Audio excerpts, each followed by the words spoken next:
know you still with us. Nicholas, what up? We still riding with you. Some stop, gave up. I'm on the course with you, walk with you, talk with you. You gave a mother's love for our children, building a revolution. Yes, we were building your someone of the street sign. Starlight Sicilian, I'm feeling this more. Must be more than this feeling. It's got to be real if you feel what I'm feeling. More appeals that I'm healing. Still when I wait for the system. And I won't be a victim. And my freedom, still when I give them. More appeals that I'm healing. Still when I wait for the system. And I won't be a victim. For my freedom, still when I give them. Rock when I lead them. Ibaye, Ibaye.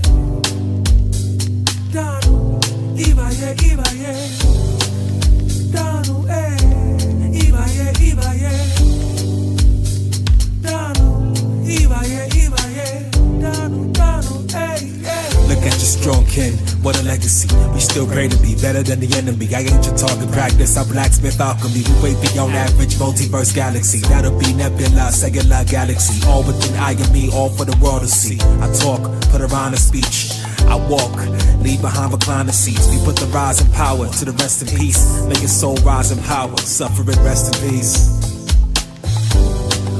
We love you. Ibaye, Ibaye, yo.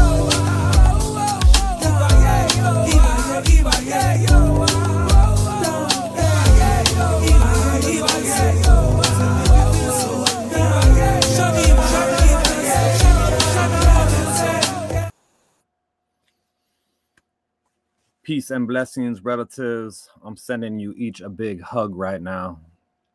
Opening this space today with that embrace. So if you can hear me, then I'm praying that you feel that like a big, strong hug. Feel my voice like a hug around your shoulders, because when we come together to embrace each other, to connect to each other, to feel each other, and to honor each other, we are resisting the violence that we grieve today. We are honoring the loved ones that we still need here with us.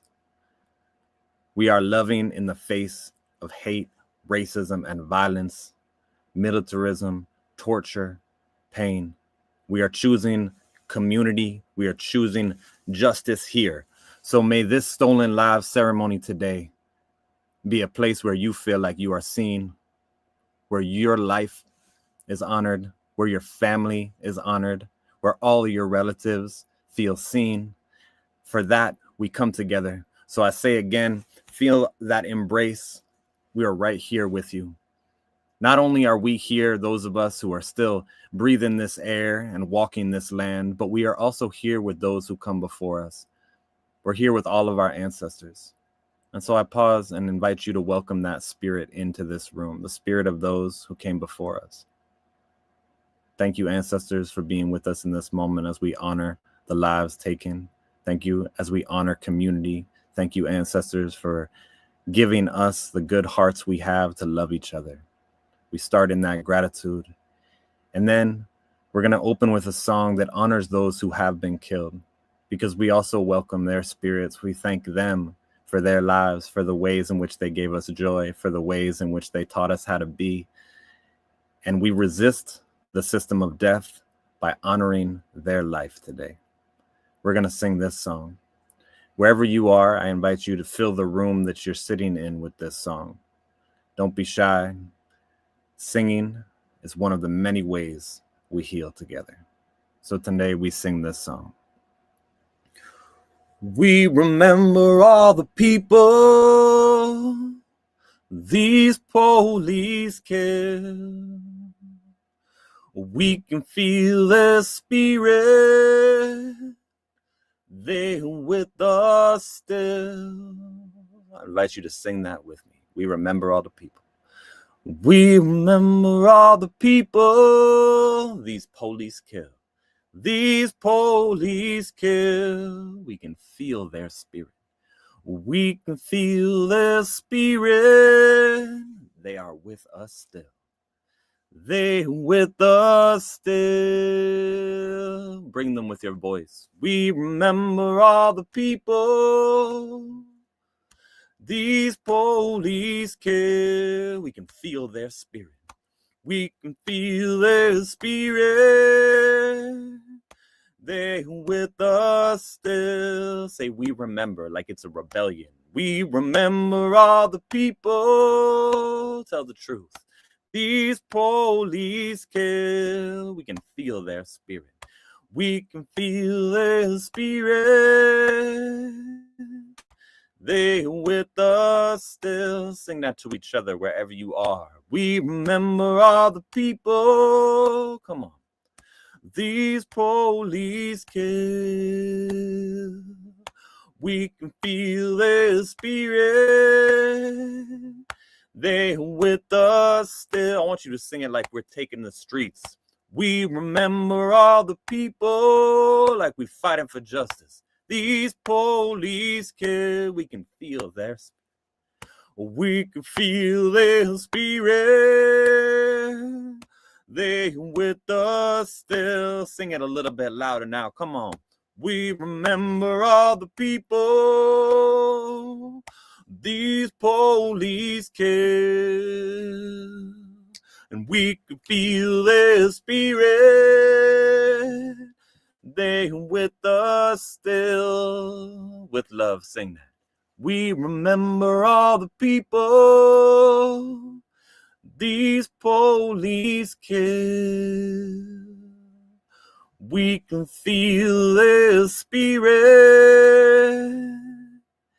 They're with us still.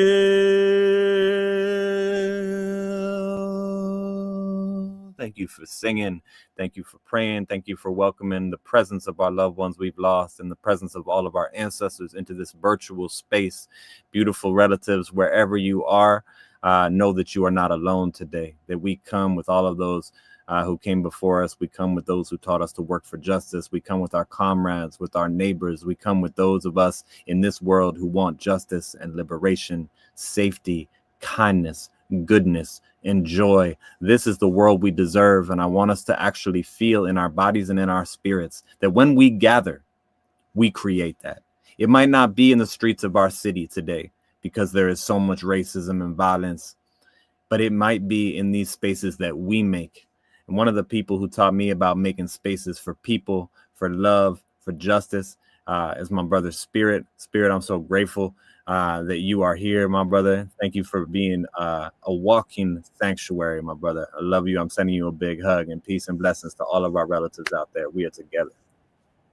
Love you, brother Luaya. Yes, yes. There's no better way to start off this most powerful, honoring ceremony, spiritual gathering than from Luaya of the Peace Poets. If you don't know the Peace Poets, they are cultural warriors, a force that we need in our life. If you are feeling down and out, please check them out so they can lift your spirits up. We are doing this ceremony. We've been doing this ceremony for years. It's been going on for decades. You can also consider that we've been resisting since the beginning of time. And this is how we're continuing a legacy of resistance to our ancestors. So thank you for mentioning that. Thank you for paving the way. I do want to preface anybody who is joining us for the first time. We do this at least twice a year. For the first time, if you're joining us, please prepare yourself. You're going to hear some stories from families. They'll be moving. I'm always moved and inspired. I'm always crying. So get tissue, get water, drink water, light a candle, have candle, whatever you feel, crystals to ground yourself. But it's really important that you can stay with us as long as possible if you can. If you pray, please pray. If you do poems, please do poems. If you do songs and dance, please dance. Do anything to give energy to these families who are in the face, on the front lines of atrocity. Their children, mothers, fathers have not had justice. And we are here as a testimony of that. And I will call up Juanita Young, whose son, Malcolm Ferguson, March 1st, 2000, was assassinated, 23 years old, by local law enforcement. This is not a coincidence. We see the connections every day. I am honored to be alongside, to ride alongside Juanita Young, who has been really close to Nicholas Hayward as well, Ibaye Ashe, who's no longer here. You give me so much strength, Juanita, and I love you so much. Ali. Please do. Ali. Take over. Juanita Young, y'all. Ali.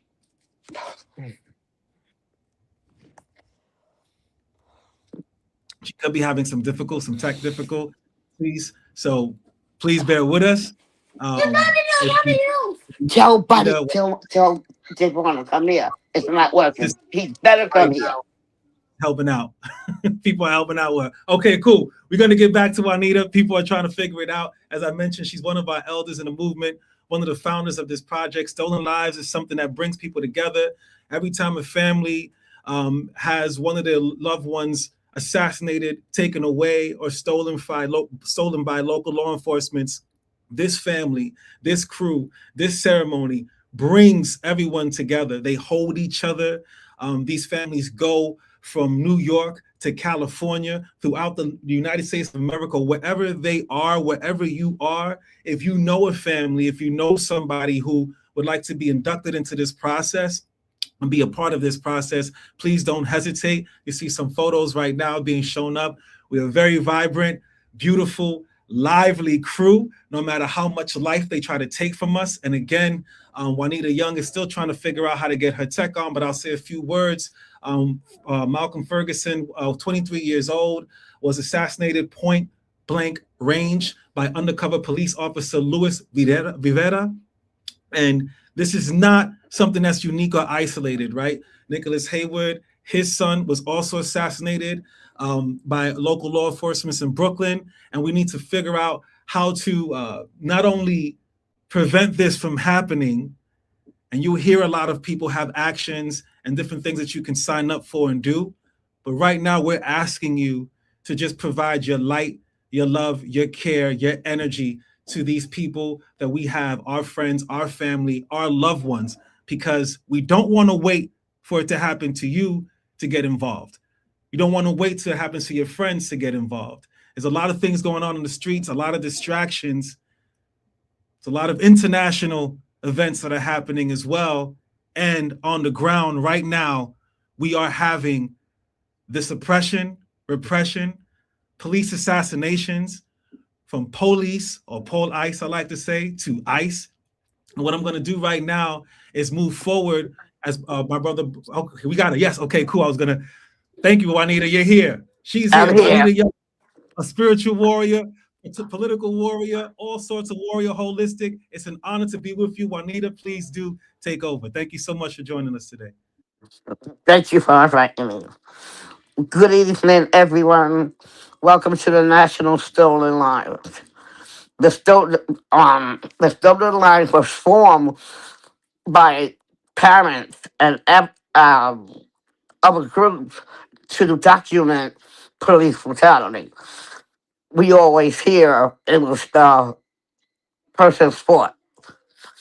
And when I took my case to court to prove that they killed Malcolm for nothing, but yet and still, they gave me a hard time.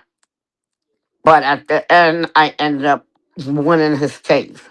Been working with so many other mothers and families to see how we as a group can work. And I'm so glad that y'all came on. And we now got your loved ones in the National Stolen Lives. Just stand strong and keep up the strength. That's the important thing, that you stand strong and keep up the strength.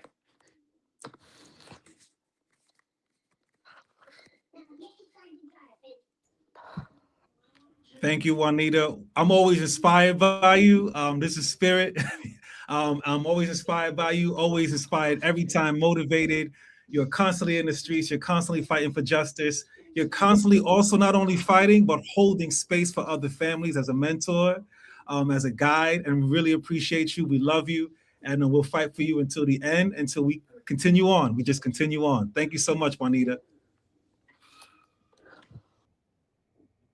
Right now, I'd love to invite a brother who doesn't need any introduction for those of y'all who know in the movement. But if you're not in the movement, we'd like you to join us. We need a lot of people, volunteers. We're going to have this again in June.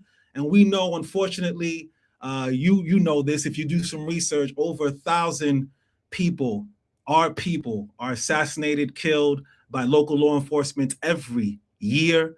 You probably won't hear that on the mainstream media, but this is what's happening. And we need your support. Whatever you can do, people power, spiritual power. Like I mentioned earlier, get candles, light a candle for the families, get water for the families, drink some water, ground yourself, burn some sage if you burn sage. Whatever you do to assist us, please do. And right now, without further ado, the person who needs no introduction, but I will introduce for you and yours, a Black Panther Party Cub, founding press officer of New York's Malcolm X Commemoration Committee, part of the NCAP, and a poet, very important to note, and a poet, you hear it in the rhythm and the cadence. A brother that's going to give you the things that we need right now, bring in, calling the ancestors with libation, our brother, Zaid Muhammad. Welcome, Zaid. All right, there we go. All right. Stolen Lives, 2026, Part 1. It's always an honor, but also a very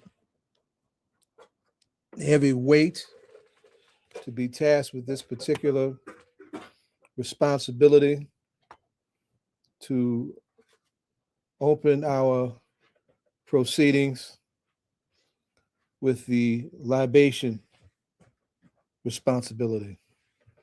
I'm going to do this year in several parts. Usually I focus squarely on the ancestors who are inductees.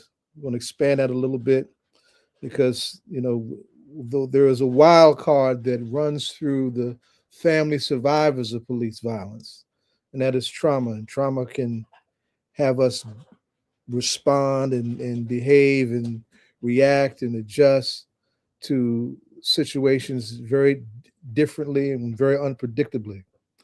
I will acknowledge, in addition to the ancestors who are being inducted, the new families who are bringing in their loved ones, there were several families that were supposed to come in, but for reasons that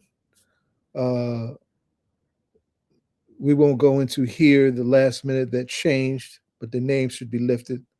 We'll honor the names of those family survivors who have been a part of our reception dimensions, our reception and healing dimensions of this work. When a family comes in, they are received by families who have been in their shoes.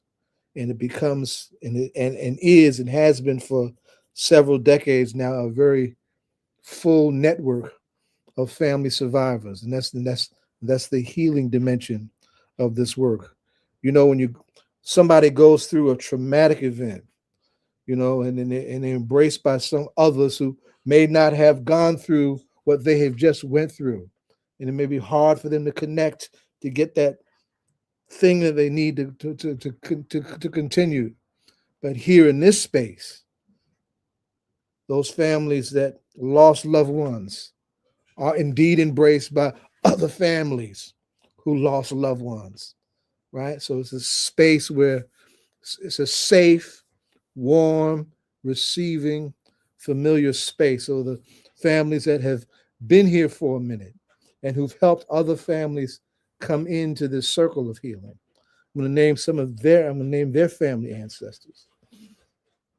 I'm going to name 3 ancestors who just made the news, national news, right? By virtue of this thing called ICE, this new arm of repressive policing brought into our community by this fresh new wave of fascism by Mr. Trump and the MAGA machine. And 2 ancestors, 2 long-standing revolutionary ancestors who were not only survivors of police violence, but of the repression of the state, who we lost last year, who inspired this work in so many ways. You'll recognize those names when I come to them. Well, I'll give you a hint on one. I use her language to end all of my libations. So let us begin. Well, the 4 directions, the north, the south, the east, the west, we say Ibaye Ashe, Ibaye Ashe, Ibaye Ashe, Olumayo Batala, Ashu Ifa. Ancestors, today we receive family of Hasani Bess. We lost in Asbury Park in the mental health crisis several years ago. We say Ibaye Ashe, Ibaye Ashe, Ibaye Ashe. This is also a space of memory. Sometimes we are calling on folks who may have gone on some time ago, and we bring them in still if their family needs to lift them up, like Kimoni Kodak Davis, who was slain by police in Ohio in 2015. For Kimoni Kodak Davis, we say Ibaye Ashe, Ibaye Ashe, Ibaye Ashe. For Preston Graham, killed by Corpus Christi, Texas police, we say Ibaye Ashe, Ibaye Ashe, Ibaye Ashe. And listen to this one. Killed by Memphis police in 1939. His family wants to lift up that name for their loved ones because it's never been done. Phillip Hatley, killed by Memphis police in 1939. Your loved ones will not be forgotten in this space. We say, Ibaye Ashe, Ibaye Ashe, Ibaye Ashe. And a young man killed by Monona, Wisconsin police this last year, Rashad Lamar Nelson. We say, Ibaye Ashe, Ibaye Ashe, Ibaye Ashe. We were supposed to also receive 3 Jersey families, 3 young people who were taken by the police in several different cities in Jersey, the mental health crisis. And there's been some movement on that front legally on the bigger picture of how to address people in mental health crisis outside of the police, right? Deborah Terrell, New Brunswick, killed in December. Najee Seabrooks, several years ago. Najee was a community-based violence interventionist for the Patterson Healing Collective, supposed to be with us. And we also invited the family of Victoria Lee, who was killed recently also in Fort Lee in a mental health crisis. That energy in New Jersey led to the passing and signing of the Seabrooks-Washington bill, which is supposed to pilot in the development of community-led crisis response teams to address people in mental health crisis. It's an option outside of the police because the way they come is the way they come. I want to acknowledge the family ancestors of those families that have been supportive in our ranks in the last several years, and are going to be very supportive today. Muhammad Isafan, killed by police in Ohio, and it's a horrible way, like all these killings are, right? And his partner, Queen Kimberly, will be with us in a minute, right? J. Andre Smith, brave son Justin Smith, who was killed by Tulsa police several years ago on August 15th, 1998. And of course, you just heard the mother of Malcolm Ferguson, the indomitable Juanita Young. For Muhammad, for Justin, for Malcolm, we say Ibaye Ashe, Ibaye Ashe, Ibaye Ashe, Ibaye Ashe.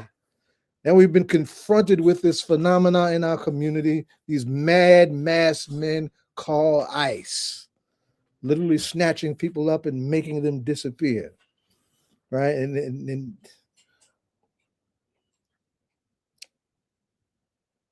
just outside of Los Angeles, Keith Porter was killed on New Year's Eve by an ICE agent who was off duty, came out of his house, took this young man out, and whacked him back in his house, and is yet even to be identified. Keith Porter, we say Ibaye Ashe, Ibaye Ashe, Ibaye Ashe.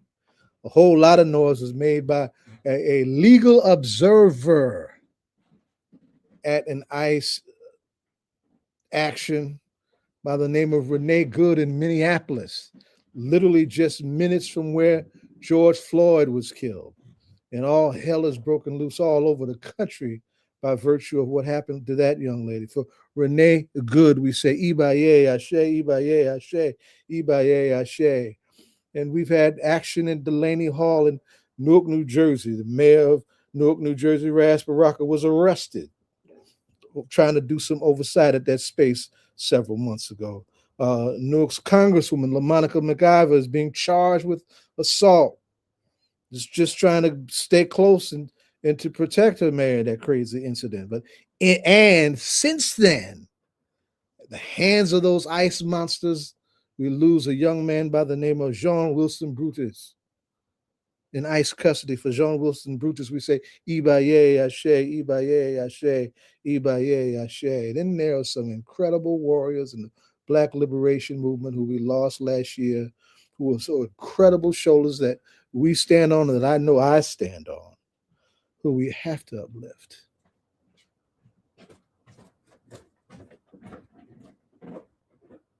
Imam Jamil Abdullah Al-Amin. Old heads may know him as H. Rap Brown, the bravest, most feared man in the Black Liberation Movement in the 1960s. So feared that the United States government came up with a law called the H. Rap Brown Act in 1968 and dared to call it a civil rights bill, and harassed him until his very death in police custody after having been wrongly framed. Died in custody last year. 82 years young, fighting cancer that should have been treated, and we should have gotten him free. For Imam Jamil Abdullah Al-Amin, we say, Ibaye Ashe, Ibaye Ashe, Ibaye Ashe. And my comrade, big sister from the Black Panther Party and the Black Liberation Army, whose words are in the hearts and minds of young people all over the country now. Now in this libation with her words, Sada Olugbala Shakur, who left us on September 25th this past year in the liberated arms of the Cuban Revolution. Sada, we say, Ibaye Ashe, Ibaye Ashe, Ibaye Ashe. So let us end with the way I always do. It is our duty to fight for our freedom. It is our duty to win. We must love each other and support each other. We have nothing to lose but our chains. So 4 directions, north, south, east, west. Oludumare Obatala Ashu Ifa. We say, Ibaye Ashe, Ibaye Ashe, Ibaye Ashe, Ashe, Ashe, Ashe, Ashe, Ashe. Oh, it is done. Carry on, sons, daughters. Carry on. Thank you so much, Brother Zaid, for grounding us, reminding us, and guiding us through this process of libation. And you always do it so poetically. It's not just a list of names. It's a whole movement and a vibration that you do culturally. So I really appreciate you. Please, everyone, check out the Malcolm X Commemoration Committee and the work that they're doing, beautiful work that they're doing every day, each and every way to make our ways possible. Thank you so much. Peace, brother. Right now, we talked earlier about history, her story, and how this is not an isolated time in our movement, in our moment. Since the beginning of resistance, we have had stolen lives. We have also been resisting. And we want to remind people again, please ground yourself in whatever way you can. Find the light the way you can, because we need that light for the families that are here. And thank you everyone for being on the chat. Apologies. There was a little bit of technical difficulties you heard earlier, but I think the chat is up and running now smoothly. Thank you so much, Ingrid Hill, for always being a warrior online and offline in the streets. Always here, solid, and doing the things, thank you for putting the names in the chat, and we'll read those shortly. I do want to move on a little bit with this process and remembering not to forget and remembering our ancestors, and also going way back, right? 1939, we have the honor, privilege, and unfortunate honor and privilege, but we're still going to recognize and acknowledge this. The first induction of a stolen life from 1939, presented to the grandson by Betty Davis, co-founder of New Abolition Movement, chair of Black is Black Coalition, a Black Community Control of Education Working Group, and co-producer of What's Happening. You should check it out on WBAI 99.5. If you haven't tuned in to Betty Davis or seen her in the streets at a rally speaking, you need to feel the fire and the flames of our elders and how they carry the torch of legacy continuously. Please help us welcome Betty Davis as she does this presentation to introduce Solomon Hatley, grandson of Phillip Hatley, who was killed by Memphis, Tennessee police, January 1939. Uhuru, freedom. Uhuru. Good evening.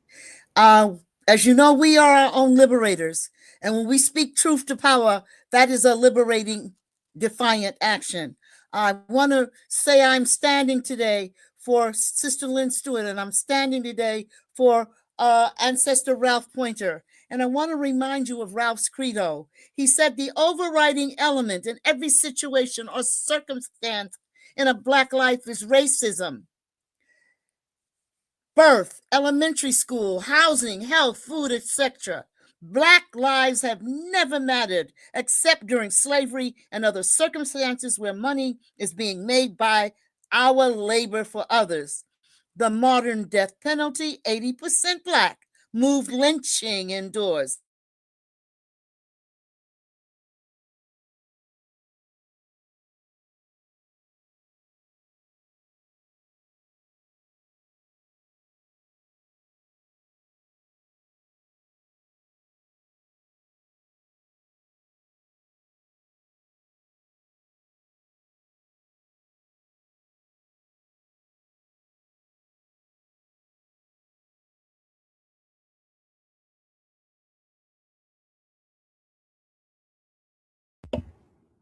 Asbury, you're muted there, brother. Okay, so see that? The tech is everywhere. I said, not only do we have the policing in the streets, we have the policing online. Something's going on in the ether. I hope we get Betty Davis back to hear her say some words from Ralph Pointer and the energy of the ancestors, Lynn Stewart. She's a powerful force. I was looking forward to sitting back and listening to her and getting energized. Unfortunately, we don't have that honor and privilege. Maybe she'll come back up on, but I will like to introduce, to receive the certificate, Solomon Hatley, grandson of Phillip Hatley, who was killed by Memphis, Tennessee police, January 1939. We're going to share some photos, and then we're going to bring Sister Davis. Hopefully she's around, and hopefully we could get Solomon in as well. Again, please hang on tight, party people. If you can bear with us, maybe we can have this moment right now to shout out some people who are here. Again, apologies for the chat. A little bit of tech all over the place. I think they're watching us. They're always watching and monitoring us. They don't want this information to come out, but we're going to bring it out anyway. Big up to our people watching from Seattle, Washington. Yes, we are showing support, love. Thank you so much for that. Big up to Justice for Jesse Sarley. We have people from Columbus, Ohio tuning in. Rise in power to Kevin Sabelli, who was life was stolen October 25th, 1998 by NYPD. Please pay attention to all of this information that's given to you in the chat. If you're joining us, whether you're on IG, please move from IG to these other platforms. I know it's a little shaky, but they're better than YouTube or the Facebook. It is working out. Again, we have brother, I think we have, yes, we do. We have you right here, brother. Peace, peace. I was trying to buy some time. You're saving me. It's an honor to have you here to receive the certificate. Thank you for joining us, and please do share what you need to share. We are here with you, love, light, and liberation. Please welcome Solomon Hatley. Thank you so much for joining us, brother. Thank you. Good evening, family. And thank you, Miss Betty Davis. I hope to hear the rest of what you have said. I'm going to go right into my statement concerning my grandfather. The life and death of Phillip Hatley during the Jim Crow era. The life of Phillip Hatley, who was born 1894 in Whitesville, Tennessee, to the union of Sam and Rachel Hatley, reveals the painful contradiction of America during the Jim Crow era. A nation willing to use Black bodies in war, but unwilling to protect Black lives in peace. My name is Dr. Solomon Hatley, retired Chief Warrant Officer, United States Army. I am the grandson of Phillip Hatley and Willie Mae Hatley Casey, the son of Eugene Hatley and the brother of Dara Hatley. This is not just history to me. This is my family. What happens when a man serves his country in war, but his country does not protect him in peace? What happens when a uniform earns respect overseas, but skin color invites violence at home? Tonight, I'm not telling a story you learned in school. This is a story many in the Black community have never been told. Not because it didn't matter, but because it was never meant to be remembered. Phillip Hatley, the soldier. Phillip Hatley was a private first class in the 368th Infantry Regiment, part of the 92nd Infantry Division, one of the few segregated African-American combat divisions in World War I. In 1917, Black men were called to serve a country that denied them equal education, equal justice, and equal dignity. Yet they answered anyway. The 368th Infantry Regiment fought in the Battle of Musa Agana, one of the largest, bloodiest battles in American military history. Because of segregation policies, they were assigned to fight under French command, often with inadequate supplies, limited support, and relentless scrutiny. This is an unknown battle to much of the Black community, not because Black soldiers didn't fight, but because their courage was buried beneath silence. Phillip Hatley survived war overseas. He came home. He built a family. He tried to live in peace, and yet the battlefield followed him home. The killing of Phillip Hatley. On the morning of Sunday, January 22nd, 1939, in Binghamton, Memphis, Tennessee, Phillip Hatley was at home doing something ordinary. He was cooking breakfast. Two white off-duty Memphis police officers arrived at his home. Newspaper accounts later reported the officers had been drinking. Their names were Elmer Borens and Roy McElroy.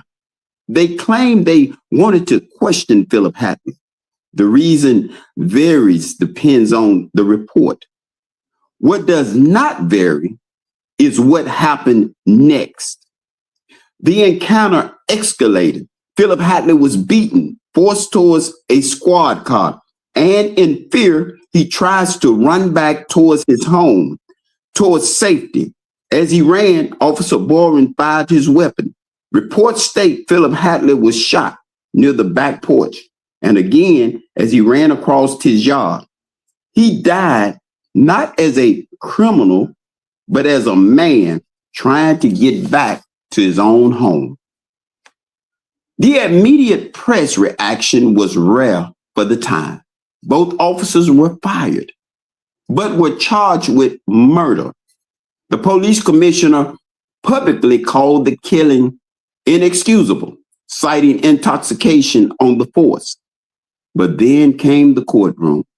Charges against McElroy was dismissed. An all-white jury acquitted the Borens after a brief deliberation. Justice ended where the Jim Crow began. Phillip Hatley left behind a wife and 3 children, and the silence the law refused to break. A brother letter to a president. What happens when the courts fail? A brother writes. What happens when money is gone? A man pleads.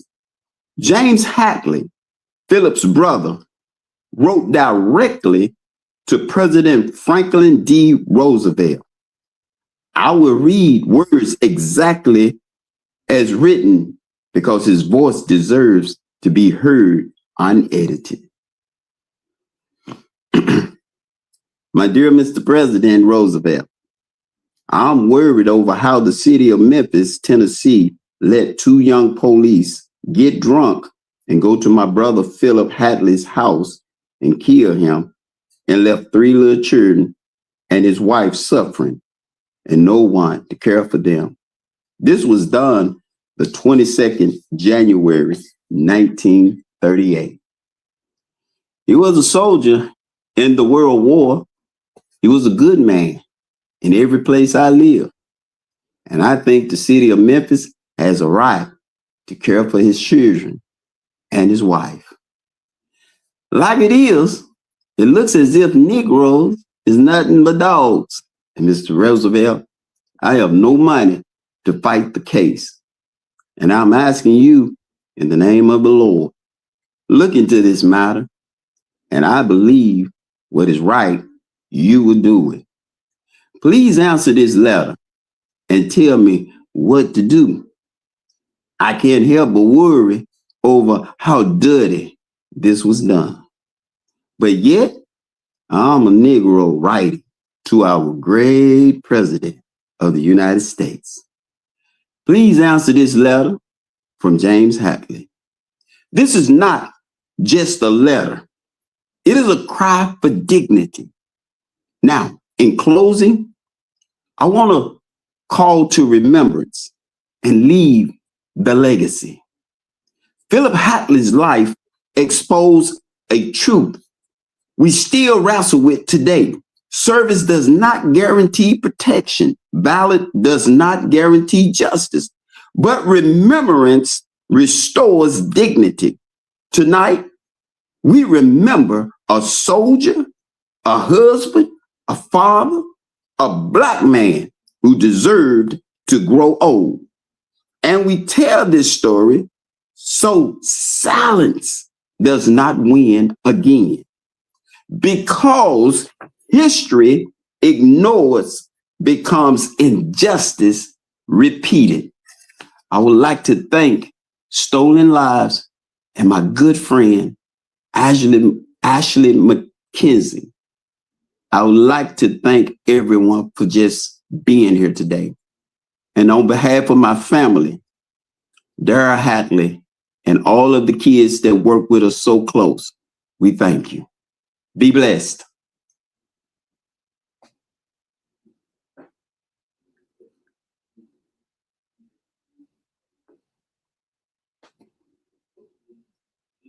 Oh, Betty, we got you muted right now. There we go. Fix that up. I'm so sorry for the interruption of my introduction, but it is an honor on behalf of the Stolen Lives Project to present to the family of Phillip Hatley on January 11th, 2026, the name of Phillip Hatley is formally entered into the Stolen Lives Project, joining tens of thousands of people killed by law enforcement in the United States since 1990. These victims who are gathered together in death shout out from their graves for justice. Over 1,000 are killed by this official violence every year. These victims whose lives have been viciously cut short all had lives and families and were part of society. But rarely are their lives or names publicized, nor are the real circumstances surrounding their deaths caused by law enforcement made known. Their names, stories, and faces gathered in the Stolen Lives Project demand of the living to tell the truth of their stories and that there be no more stolen lives. We refuse to let Phillip die in vain. In his name, we will stop this national epidemic.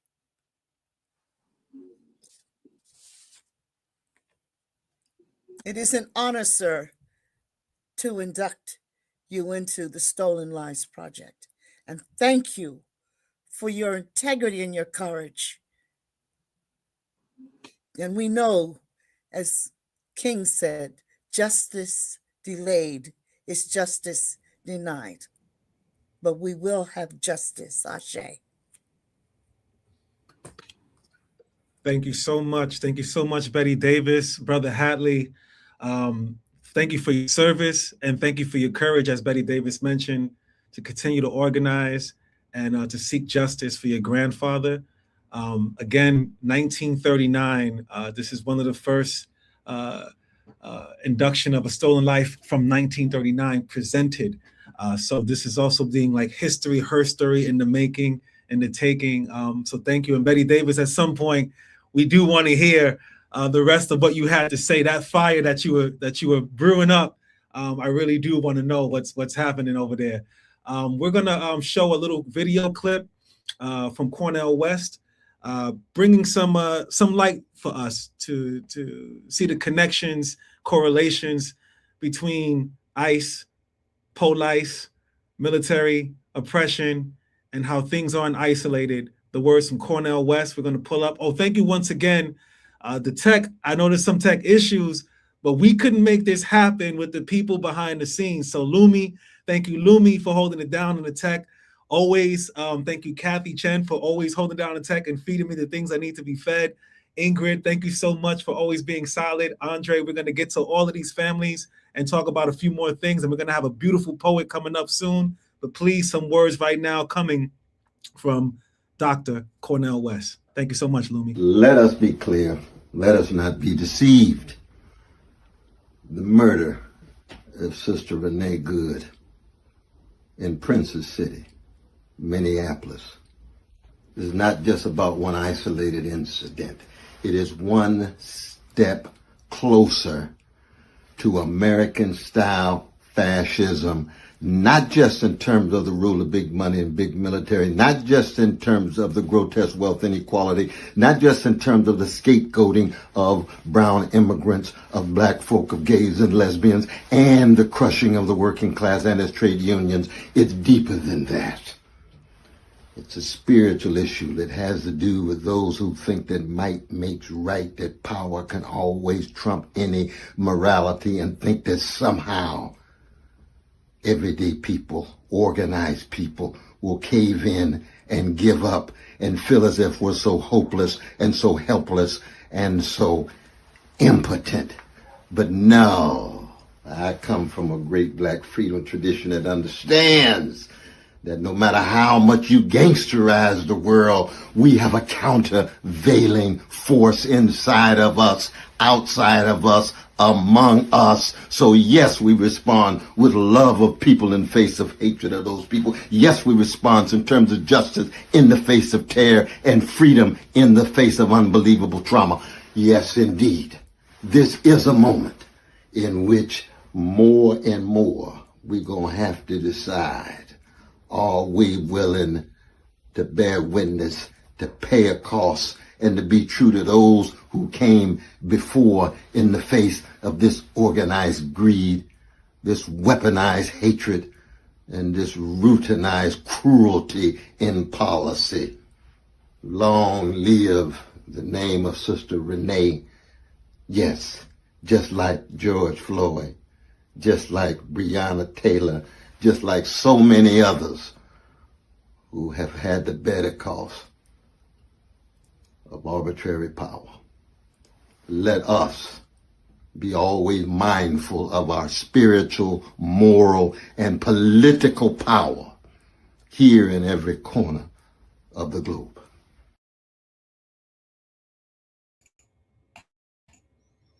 Yes, be mindful of our spiritual, moral, and political power. We are a force. Have you heard today the force? Have you felt the force? Can you feel that? The power is in the air. The power is here. The resistance is here. We have poets, cultural warriors, professors, scientists. We have a movement of people. I just want to read some names: Ibaye Ashe, Sarah Miles, Justice for Malcolm Ferguson, Renee Nicole Good, Justice for Nicholas Hayward Jr., Justice for Derek Clark. These are hashtags as well. Justice for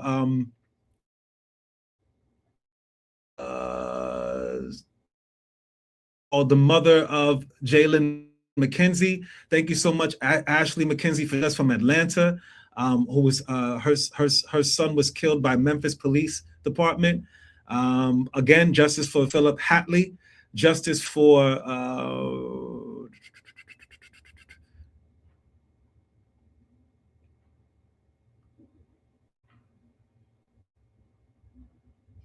it's kind of hard to fit. Recall Mess, Ibaye Ashe, and I'll come back and read some other names as we get closer to the program. Thank you all for joining and putting the names in the chat. This movement is of the people, for the people, by the people. As you see, the families are the ones leading. The families are the ones feeling. The families are the ones suffering, but they're also the ones lighting the path for us, inspiring us, motivating us. And without further ado, one of my favorite poets, there's a shirt that floats around that says, my favorite MCs are my friends. And that's true. My favorite MCs, poets, and musicians are my friends. They are all here. They are usually having our back all the time and the front, all sides, holistically. One of the favorite lines that I have from this cat right here is, I only use poetry to promote my political propaganda. It gets no better than that. Big up to my brother, your brother, this guy, Khalil Khan, who used to rock with us and still rocks with us of Movement in Motion and is still coasting, East Coasting, West Coasting. Good to see you, brother. Peace, love, and Yahuru Sasa. It's I got a piece that I'm gonna do called Policing Politics. I've been doing it for some time now, basically about the police state that we're in, or we've been in, and it's we've always known about the police state, but it's become more and more clear. It's more in your face now for some people who didn't believe it before.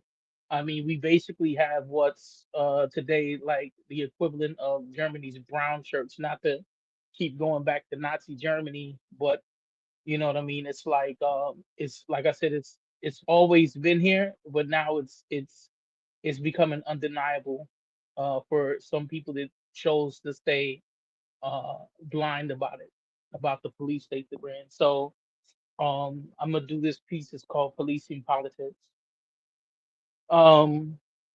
Welcome to a police state where freedom is fake. Legislators produce laws that contradict their constitution, selling out their constituents the highest bidder. Judges lay down decisions hauling blacks and browns into prisons at alarming rates.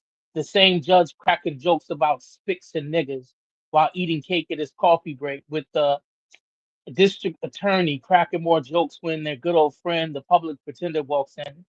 Politicians hold meetings with contractors for money to build more prisons. It's not that complex.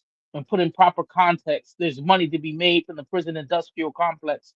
Free labor, commissary, and phone calls, prisons for profits have stock in the markets, and I bet shares are owned by them all.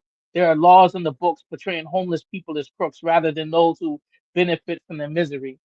Sending factories overseas for cheap labor in sweatshops where workers get beat for moderation of their improper behavior, like letting boss know they need to answer the call of nature.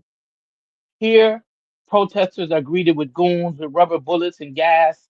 They produce false tears. It's a new year, but the same old thing in a world of terrorists. Uncle Sam is still king, entrenched in capitalistic copulation.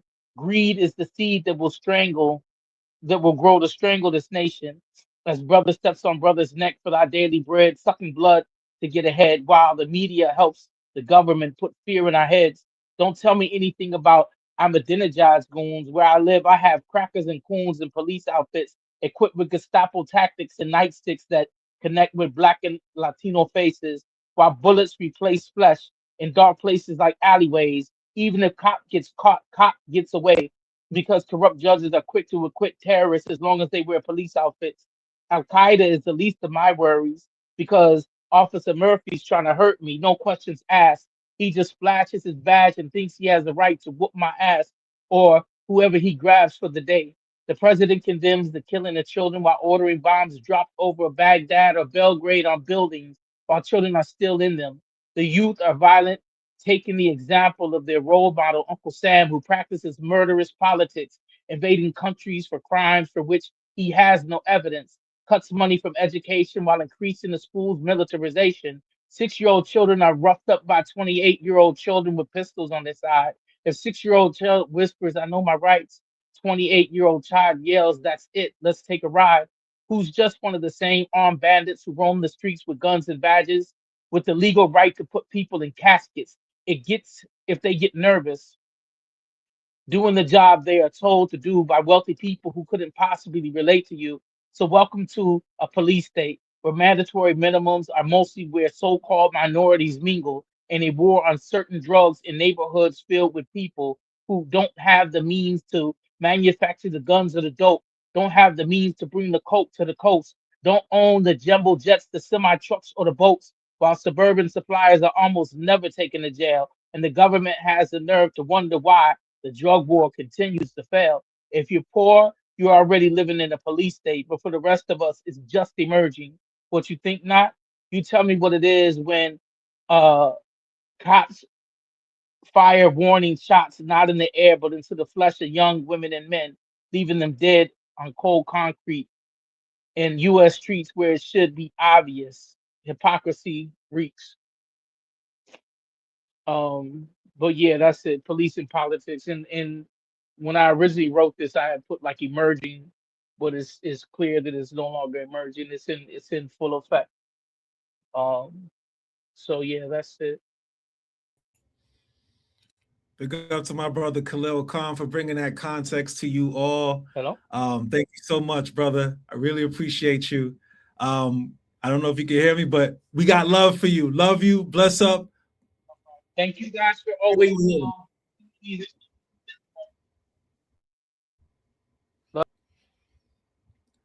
Big up to Khalil Khan once again. Khalil's always a warrior out in the street, a poetic warrior in the streets.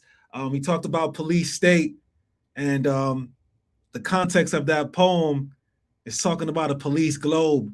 It's no longer an epidemic, it's a pandemic. It is one of the original pandemics that we've been fighting, and it's something that is outbreaking throughout the world. Belgium, Berlin. Now they even got a hold in Greenland. Be careful. This is not a coincidence. Pay attention, pay attention, pay attention. Thank you so much, beautiful people, for joining us. Thank you for putting names in the chat. We'll get back to that in a second as well. I want to call up Andre Smith right now, mother of Justin Smith, who was killed by Tulsa, Oklahoma sheriffs on August 14th, 1998. She's going to give you a brief history of the Stolen Lives Project and do a presentation for Yvonne Brown, mother of Preston L. Graham, who was killed by Corpus Christi, Texas police, July 22nd, 2024. Thank you for tuning in with us again. Please get your sage, get your water, get whatever you need. And I think Andre is here. Yes, streaming audio. You won't get to see her beautiful face and energy, but you'll get to feel her vibe and voice. Thank you, Andre, for joining us.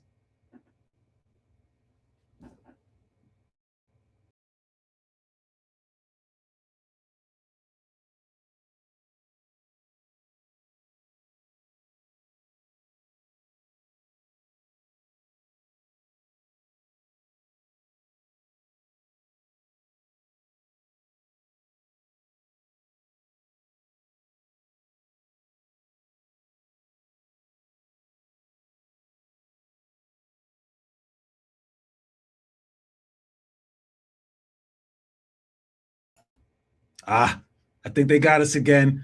The system got us again. It got us again, whether it's a hard drive system, a hardware system, or the white supremacist system. They just constantly try to get in our way, but we're all right. Andre, I think you're muted. Hopefully, if you could come off mute, maybe we could get this party started with you, and let's try that and see if it works out.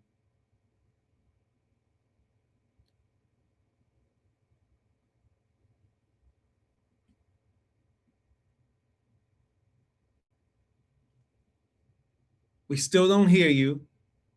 And I know normally we can't see you because of the video, but we still can't hear you. And I'm waiting my orders from Kathy to see where we go from here. Big up one more time to Lumi. And for the time being, I will call out some more names in the chat. Ibaye Ashe Keith Porter Jr. Thank you, Ashley McKenzie, for putting these names in the chat since the beginning. Yurts Pierre, thank you so much. Justice for Rashad Lamar Nelson. Justice for Michael Benicio Ospina. Also, the hashtag mental health is not a crime. As you know, you don't have to be Black. You can have a mental health issue or a challenge, and they will come at you as you see what's happening in the world of ICE. Justice for Jabril Conley. Justice for Jimmy Lopez. I'm going to see if I can call up Betty Davis. I think we might have the honor to get Betty Davis back up to finish that beautiful, wonderful, powerful, inspiring, fire speech that you were given, that you were cut off, disrupted, but we got you now. I'd love to hear that. Thank you so much, Betty Davis. All right, can I be heard? Can I be heard? Yes, you can. Yes, you can. All right, I want to let you know I'm standing here in the honor of Ralph Pointer, our ancestor, and Sister Lynn, our ancestor warrior. And I wanted to share Ralph's credo with you. And one of the things he said is that the overriding element in every situation or circumstance in a Black life is racism. Birth, elementary school, housing, health, food, etc. Black lives have never mattered except during slavery and other circumstances where money is being made by our labor for others. The modern death penalty, 80% Black, move lynching indoors. And the police as the army of occupation, and it is crucial that we understand America has never had police. The first so-called police were slave catchers, and now they are the army of occupation. The army of occupation has moved lynching outside again. The lynch mob is the racist system, including the courts and the media, because the lives of our heroes and sheroes who once protected us in our community do not matter to us, the people. Our political prisoners who once defended us are now dying in captivity. And they are tortured and isolated. And so only armed struggle can recreate our image in our own minds. And we must wake up, because now is the time. And I want to leave with you this quote by King. Many of you know that Martin Luther King ended up being a different person than he was when he first took to the stage. And one of the things he said is the only difference between those in prison and those on the outside is that those on the inside can see the bars, while we operate under the illusion that we are free. And so now, more than ever, we are the liberators we are waiting for. We are our own liberators, to paraphrase Jalil Montekin, a former political prisoner. And it was the struggle of the people that freed him. And it is the struggle of the people that will free us from this army of occupation. And so I salute this wonderful family that would not be intimidated. They would not be harassed. They did not operate from a position of fear, but from a position of love. And as you know, love transcends all things. And so I salute the family, and it was an honor to present them with this Stolen Lives project and induct them into the society of parents, of family, of children, of the people who have suffered all this trauma, and still they rise. Still they rise. And I honor you. Thank you for the opportunity to make this presentation. And I congratulate those of you who continue this struggle. Thank you so much, Betty Davis. And thank you for carrying the legacy moving forward. Every time I see you, every time I hear you, always remembering and honoring Sister Lynn Stewart, Ralph Pointer. And I was about to ask you, yes, the army of the occupying force, the army of occupying army, something like this, right? Being very clear that it's not policing, it's an occupying force. I remember Ralph speaking and making us very attuned to that vernacular, and reminded me a lot of Fred Hampton. Fred Hampton was saying, just stop calling it gentrification. It's called land grab. Stop calling it prisons. It's concentration camps. Call it what it is so that we can know how to respond to that. Don't call them police, because that sounds a little nice, you know? Call them an army of occupants. They're occupying us with a force, a deadly force. Very important to distinguish, very important to know. Thank you so much, Sister Betty Davis. Right now, I think we have Andre Smith, again, mother of Justin Smith, who was killed by Tulsa, Oklahoma sheriffs on August 14th, 1998. I think we have you here. Thank you so much. Thank Andre. you. Thank you, brother, comrade. I was on, can you hear me?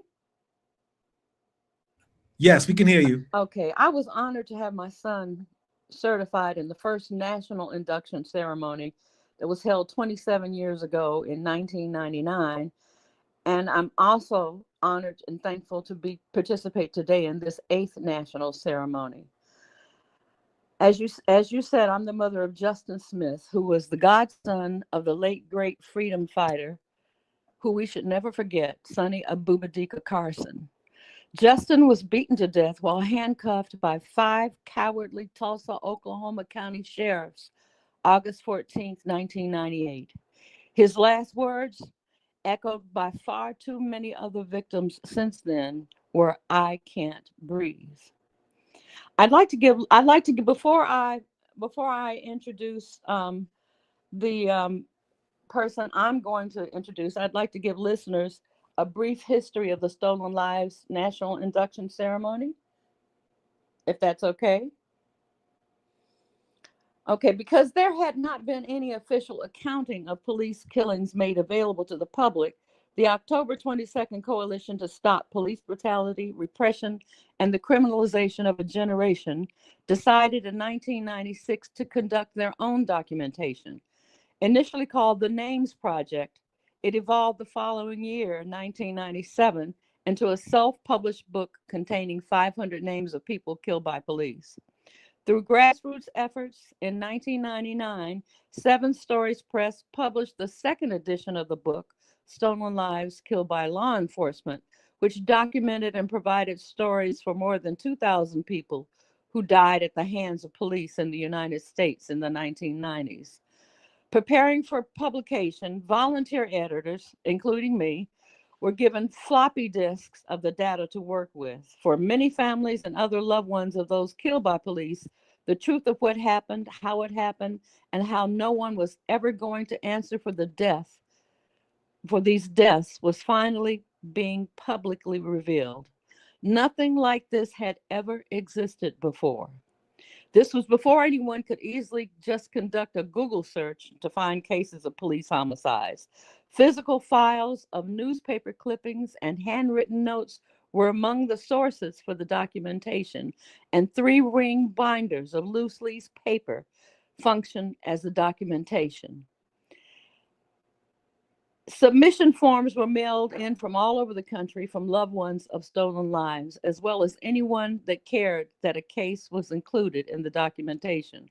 For more than a decade, the Stolen Lives Project was the only existing national documentation of police homicides in the United States, with local documentation by a variety of organizations and individuals contributing to the national data. Thanks to the advance in technology from the past decade that allowed for easy and non-cost prohibitive creation, online upload, electronic distribution and accessibility, and custom print orders of electronic files, this form of the national documentation was efficiently and most effortlessly distributed and used. Since then, the banner that we created back then has been updated 3 more times. The most recent one in 2016, which contains more than 5,900 names. For more than a decade, there have been sporadic discussions about when the next book would be published. Hopefully, it will happen soon. But there have been some beneficial steps toward popularizing the need for accurate and comprehensive documentation of police homicides and the acknowledgement that there is something unacceptable about how often U.S. law enforcement kills. The successful growth of documentation projects of this decade has certainly alleviated much of the difficulties the Stolen Lives Project has struggled with in the past, especially now that there are plenty of sources from which to mine data. Most importantly, we are now moving towards shifting the cultural norm of responding to news of police violence with skepticism over its justification. And I got most of that information from Kathy Chang. Thank you, Kathy. I'm presenting a certificate to Yvonne Brown, mother of Preston L. Graham, who was killed by Corpus Christi, Texas police, July 22nd, 2024. He had just turned 29. He was a father of two sons, a son, a brother, an uncle, a nephew, a cousin, and a great uncle. Miss Brown? Hello. Thank you for having me. I appreciate you. Well, today I'm going to tell my son's story. So my name is Yvonne Brown, and I am the mother of Preston LaRue Graham, who was born July 16th, 1995, and who was killed by the Corpus Christi Police Department just 6 days into his birthday, turning 29 on July 22nd. July 22nd is a day that I remember just as clear as it was yesterday.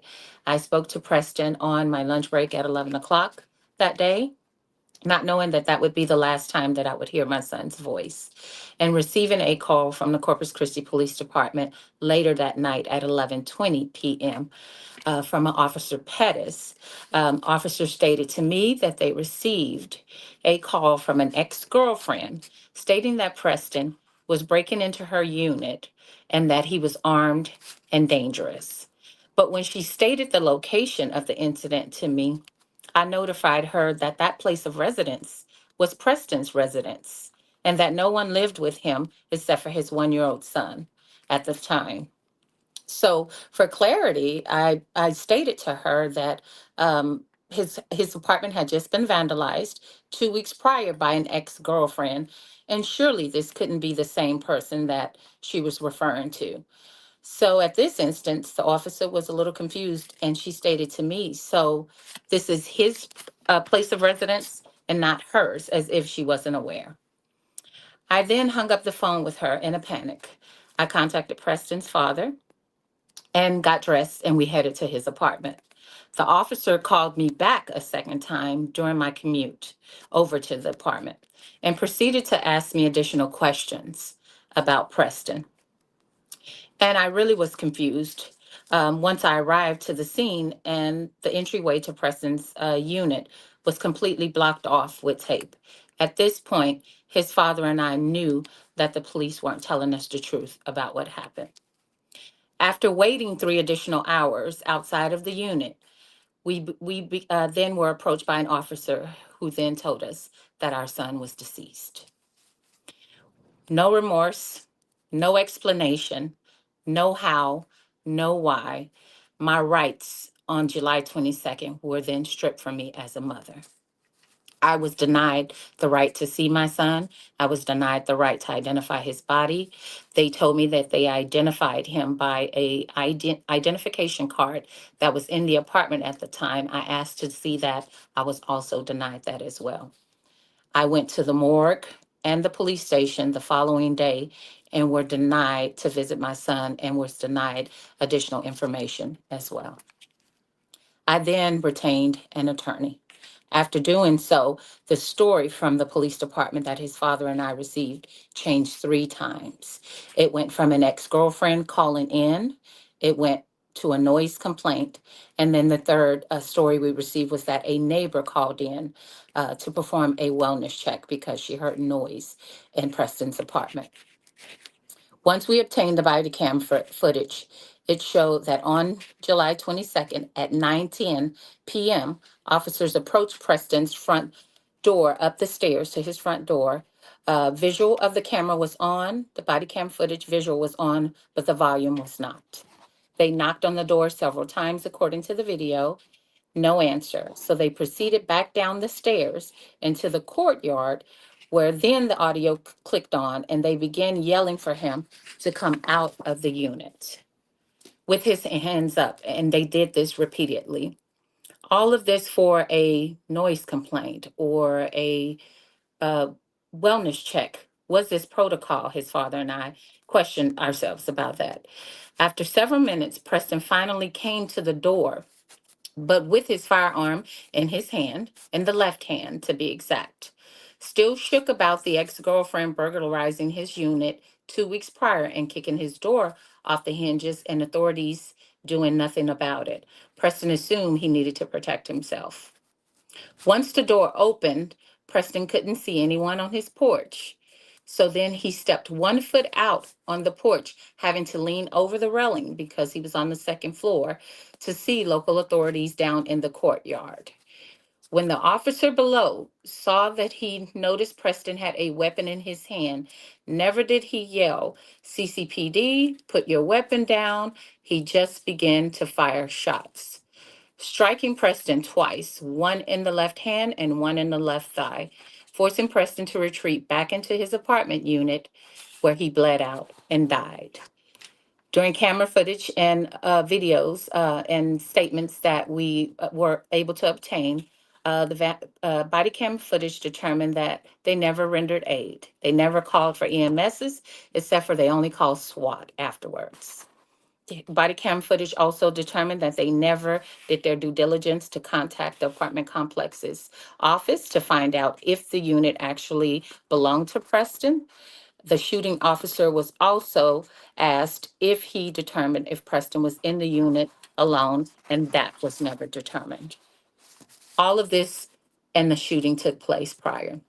Facts were the Corpus Christi Police Department took the words of a disgruntled ex-girlfriend and went to Preston's home with their guns blazing aggressively, failing to investigate first, failing to find out if the apartment was his. And due to this, they knew they messed up, causing them to alter their storyline in 3 different manners. Even going to the extent to say that Preston threatened the officers and that he knew that they were present outside, which body cam footage showed none of that. Due to the inconsistencies in the case, the FBI did pick up Preston's case, proving that due to the gunshot wounds that he sustained and the entries that Preston's hand was down, the gunshot entered the back of his hand into the thigh area, which indicated he never raised his hand. He never raised the weapon at the officer. He never fired his weapon. So how did the officer fear for his life, which is why the shooting was deemed justifiable? The police lied and played games with his father and I from the beginning of that phone call at 11:20 p.m. when they knew my son was already dead. The gunshot killed, they shot and killed my son via autopsy report at 9:48. My son was pronounced dead. To this day, I have not heard from Corpus Christi Police Department, have not received a definite reason why they were there. We got 3 different stories, not understanding the magnitude of them taking his life in his own home where he had the right to bear arms. The state says we can bear arms in our own home, but when we do that, we're still shot down and killed, leaving behind 2 small children that he had, a 1-year-old son at that time. It's traumatizing for not just myself, but my family, and we're still fighting for answers. So I appreciate the Stolen Life for giving me this platform to be able to tell my son's story. Shout out to the Say Their Names Monument, Miss Ashley McKenzie, for creating a platform to be able to share my son's memories on, as well as the Stephon Clark Foundation, Mrs. Sequette Clark, for opening up her doors and a platform for me able to be able to share my son's story as well. So I appreciate you all. Thank you. Thank you so much for your courage, Yvonne Brown. Just wanted to share that Andre Smith, unfortunately, had an emergency. She really wanted to read the presentation for you. And as you all know, this is led by the families and held by the families. And I know it's really important for her to read this for you. And I know how much of a mentor and mentors they are to the families coming into this process. So I'll read it on behalf of Andre Smith. And thank you again for your courage and sorry for your loss. And please let us know how we can continue to support. And I hope that you get justice very soon. I will read this certificate for you. And thank you for being a part of this movement. And again, there's a lot of people that you can see here online and offline. We're always in the streets and we're definitely with you. Stolen Lives Project to the family of Preston L. Graham on January 11th, 2026. The name of Preston L. Graham is formally entered into the Stolen Lives Project, joining tens of thousands of people killed by law enforcement in the United States since 1990. These victims who are gathered together in death shout out from their graves for justice. Over 1,000 are killed by this official violence every year. These victims whose lives have been viciously cut short all had lives and families and were part of society, but rarely are their lives and names publicized, nor are the real circumstances surrounding their deaths caused by law enforcement made known, as you shared with us today.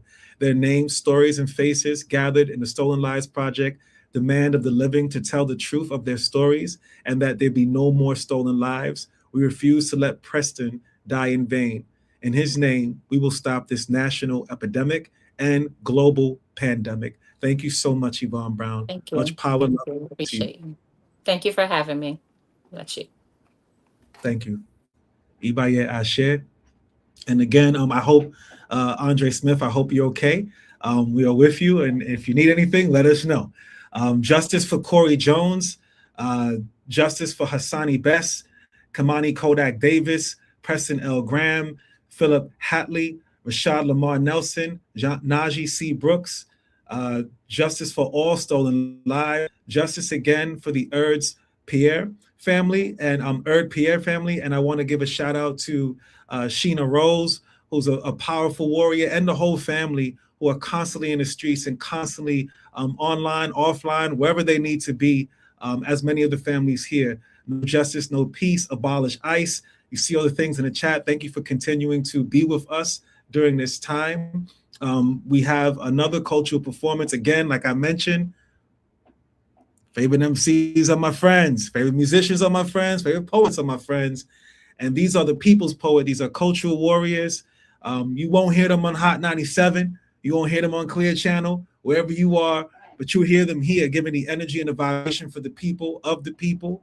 I want to give a nice introduction for Jen Dog Lone Wolf, who is a two-spirit Black native photographer, multidisciplinary artist, cultural worker, and hip-hop MC from Bushwick, Brooklyn, who continues to tour her Artivism brand of hip-hop nationally and globally. Jen Dog is a proud member of the People's Music Network and the Poor People's Campaign Arts and Culture team. And also, we've had the honor and privilege of having Jen Dog be a mentor, which I don't see it up in here, a mentor for young people, teaching the young people, being with the young people in the streets and off the streets and in the classrooms. Please welcome Jen Dog, one of my favorite MCs. What up, Jen Dog? How you feeling? Hey, peace, love, and balance to everybody, and thank you, Spirit. Thank you so much. My love and my prayers are going out to everybody this evening, and sorry that we all have to be here. You know, this is what we got to do to tear down, the tyranny of this, state violence against us, and yeah, we got to tear down that blue wall of violence, so thank you all for having strength to be here and, to make it to this point. And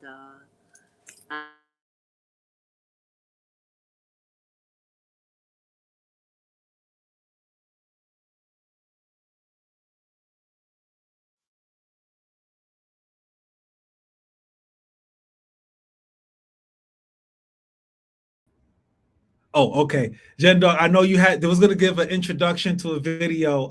There you go. You back on. Unmute yourself and you be good to go. Just got to unmute. all right. Okay. Yeah. Sorry about that part. So this This is a short song. It's called Off Our Backs, and I produced it and I edited the video. There's a few of my photographs in there. Yeah, so it's a little video that I put together, Off Our Backs. Do what you can in life, because tomorrow's not promised. Right?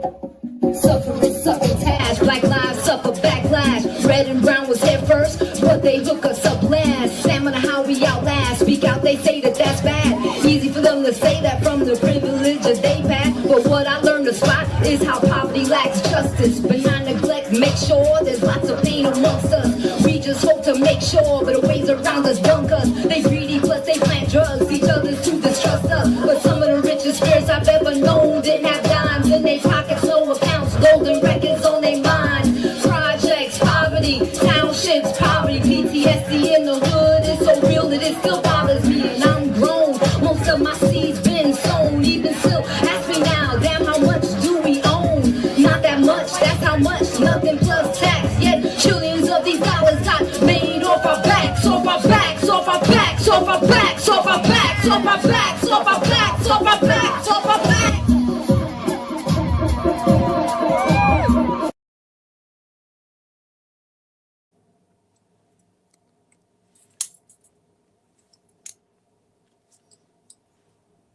Powerful. Thank you so much, Jen Dog. Always showing up, showing love, always grounding us with your music, but also having that fire. You know, you be calm, but I see your fire. The fire always comes out. So thank you for being around. From political prisoners to police brutality to whatever the cause is, you here, and I really appreciate it. Thank you so much. Absolutely. Let's get free. Let's get free. Right on.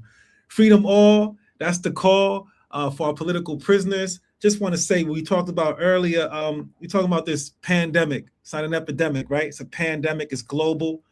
We have police brutality, Belgium, Berlin, Palestine. Think about Greenland. So we want to say free Palestine. We want to say hands off Venezuela. We want to say hands off Greenland. We want to say free the Congo, Sudan, all of the places, our brothers and sisters throughout the world. Look at the Caribbean, the global South. Pay attention, pay attention, pay attention. I'm going to call up another family member who's very dear to me. I was hoping to see them co-host with me today, but it's all right. I'm not sure what happened. We're going to figure it out. And their voice and their energy is always a blessing in whatever format it may take. I do want to read a few more names. Justice for Kimoni Davis. Justice for Muhammad Isafan, Malcolm Ferguson, Justice for Justin, Sean Smith, Wanda Johnson, Justice for Preston Graham, again, once again, abolish ICE. I love this group of people here. Justice for Kendrick Johnson, Justice for Monica Goods, Justice for Alejandro Campos Rios, Hugo Cachua, Light to all the families, Justice for Jean Brutus, Justice for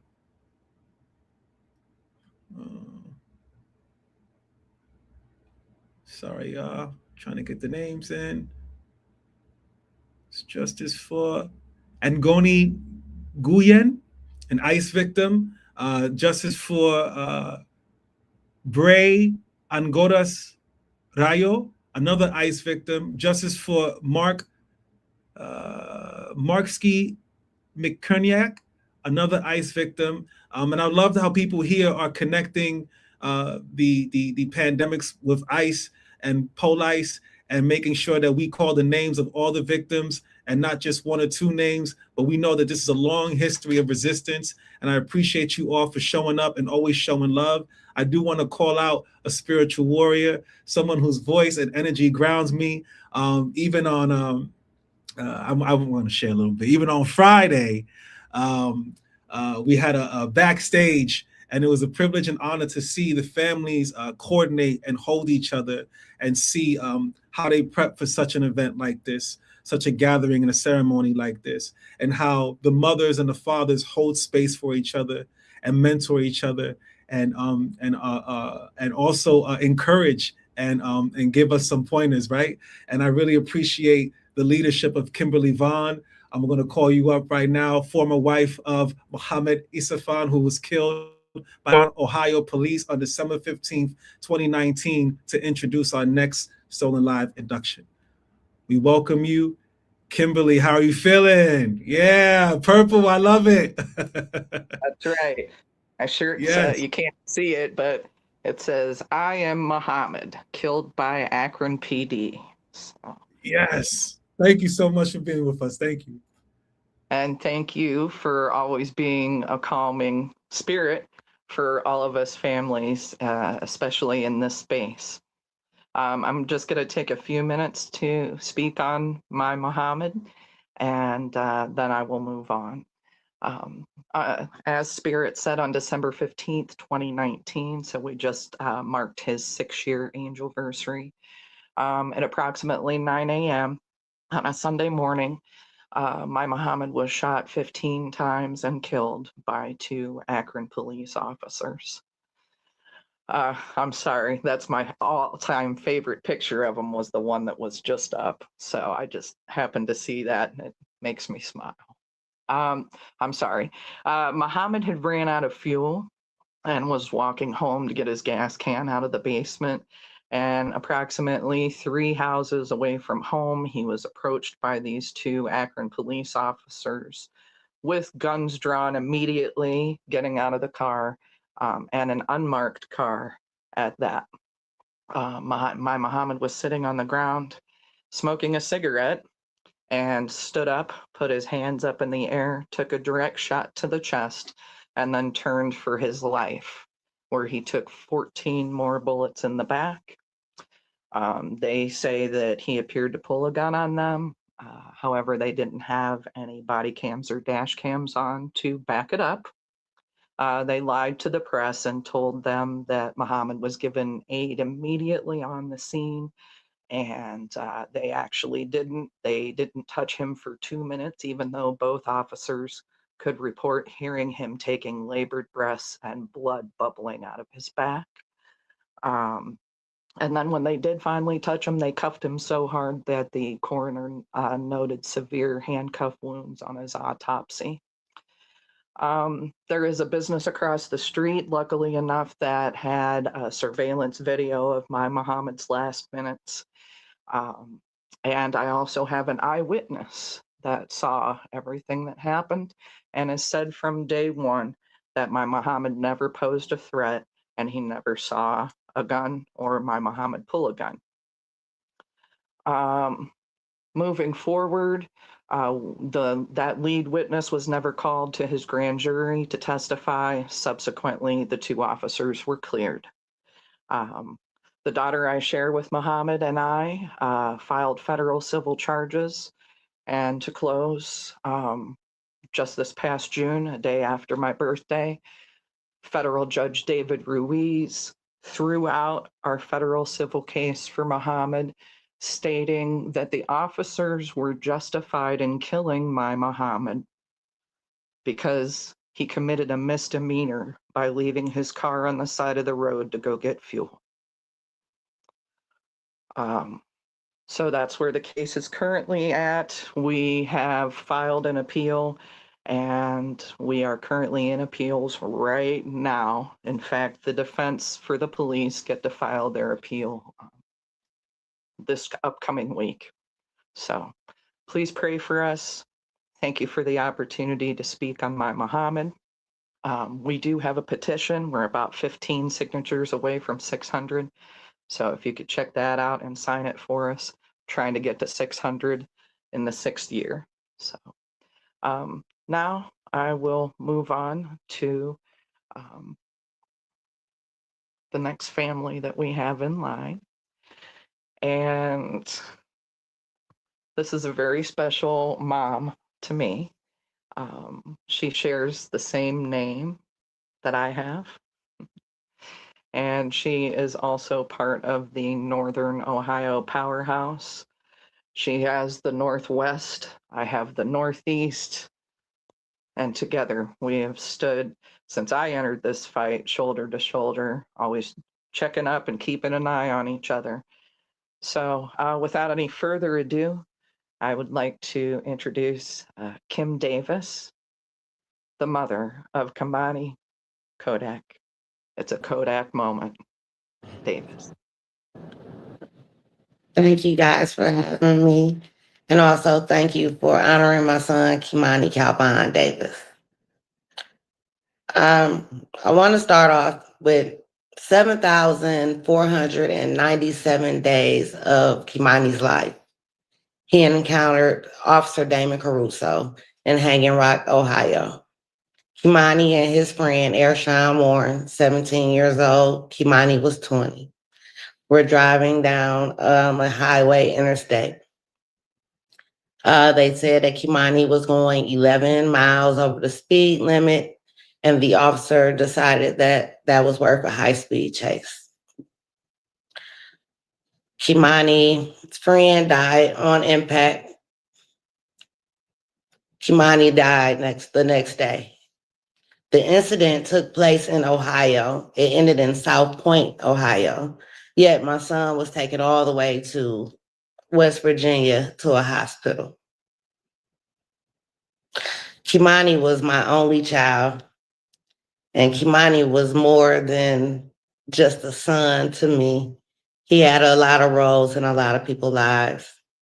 He was the apple of his grandparents' life. He was the baby brother that they all loved. He was also a big brother that his sisters could come talk to. He was an uncle. He was a friend, a nephew. Kimoni had a lot of roles in life at 20 years old that left an impact on a lot of different people because he was all about family. My son was not into drugs. There was no drugs in his system, nor was there any drugs in his friend's system. There was no drugs or alcohol or anything in the car. Had 2 lives taken. And there has been no justice. The officer who ran my son off the road has been promoted and sent to different areas in Ohio policing. But yet, there's no justice for me. Every day I am reminded that my son is not here.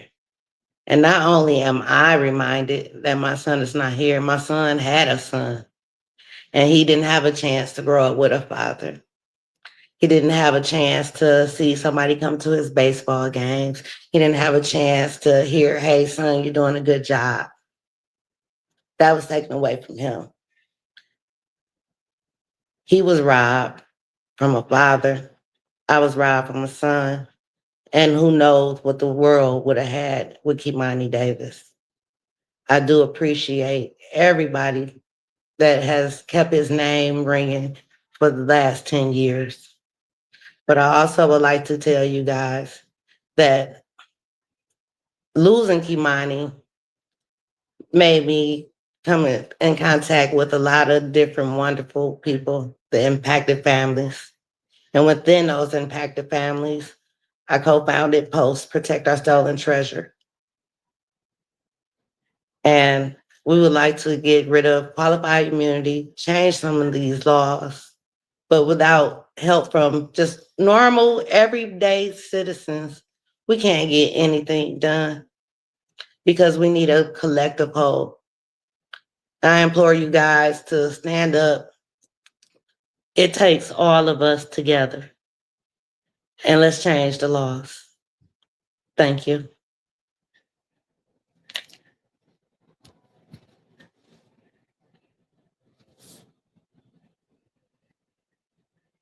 Thank you so much, fellow Kim, for sharing your son with us, your guardian angel.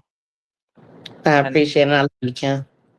I love you too. Much love, sister. Much love.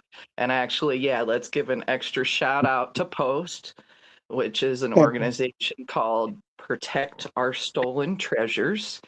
And the president of that is, I call her Mama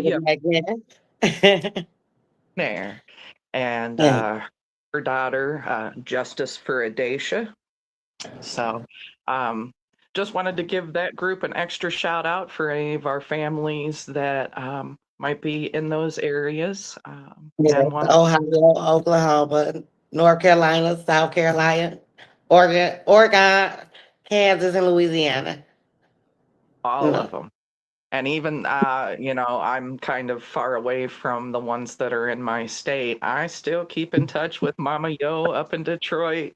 So, and she is the reason that Kim and I got to meet a couple years ago up in Detroit. So, it is with a great pleasure and much sadness that I induct Kimoni to the family of Kimoni Kodak Davis.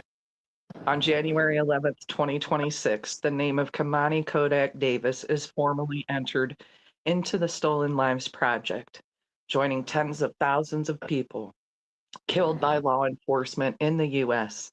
since 1990. These victims who were gathered together in death shout out from their graves for justice. Over 1,000 are killed by official violence every year. These victims whose lives have been viciously cut short all had lives and families and were a part of society. But rarely are their lives or names publicized, nor are the real circumstances surrounding their deaths caused by law enforcement made known. Their names, stories, and faces gathered in the Stolen Lives Project demand of the living to tell the truth of their stories and that there will be no more stolen lives.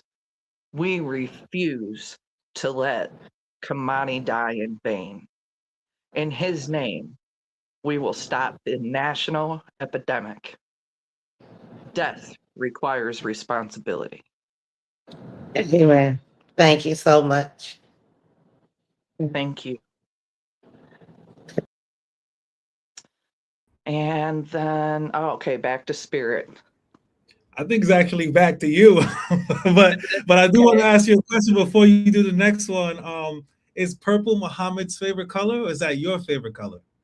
Actually, truth be told, Muhammad's favorite color was black at first and then secondary red. But I'm glad that you asked. That's one of the facts of his case, is that they were saying that Muhammad was trying to be all discreet and, vigilant. But he was wearing purple camouflage. In fact, I have his hat right here. Wow. Okay. Yeah. So purple has become the color of our crusade. It actually was not his favorite color, but got it. Wow, thank you. So it shines, and you can feel the meaning behind it. So thank you so much. I'm gonna leave it up to you once again. Thank you, Kim. Okay. Thank you so much. And it is an honor to be here presenting to families and also working with Spirit.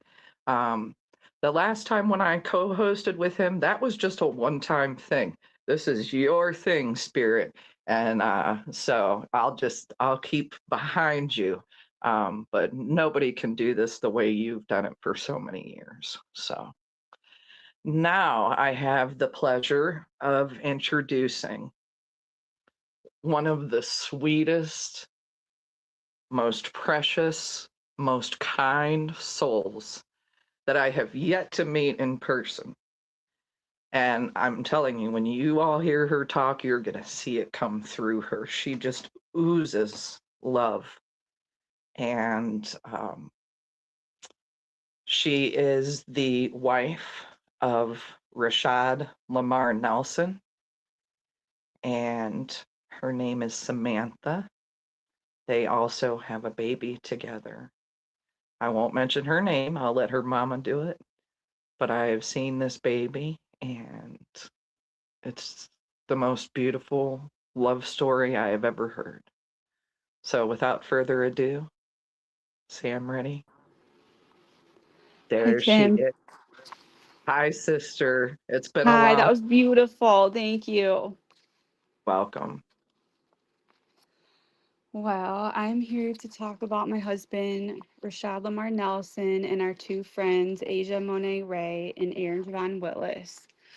I'm going to back it up to the last day that Rashad, Asia, and Aaron were on this earth, January 1st, 2024 in Madison, Wisconsin. And that picture that's up is from our baby shower. So Rashad and I were home all day together. I was 9 months pregnant at the time. We had our hospital bags packed. Rashad and me had just cooked like the most delicious breakfast, like huge platters of food. And we had a really good day together. We took our dog out for a walk in nature and then hopped in bed and cuddled with my big belly and just talked about like everything that was about to be coming for us with becoming parents. And we were so excited. Later that afternoon, Rashad got a call from his friends that they both needed rides, and Rashad was always on it to help anyone that needed anything. And so he went to go pick up his friends, Aaron and Asia. And once they were all together, Rashad and I had talked on the phone, and I was on speaker, and I could just hear like the pure innocence, joy, love in the three of their voices. They were all literally cracking up at me because I was complaining about the food I needed at that exact moment because of my pregnancy craving hormones and stuff. So I'll always remember that. And Rashad said, I love you. I'll be home soon. And I said, I love you too. And I said to hurry home. Not long after that, this would have been now a little before 9 p.m., they went to go pick up Aaron's laundry from a city near Madison called Monona, Wisconsin. That's Aaron right there.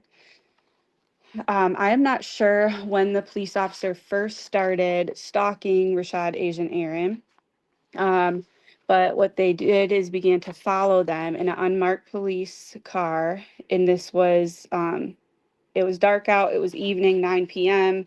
in a city that is known by many community members to have been a sundown town.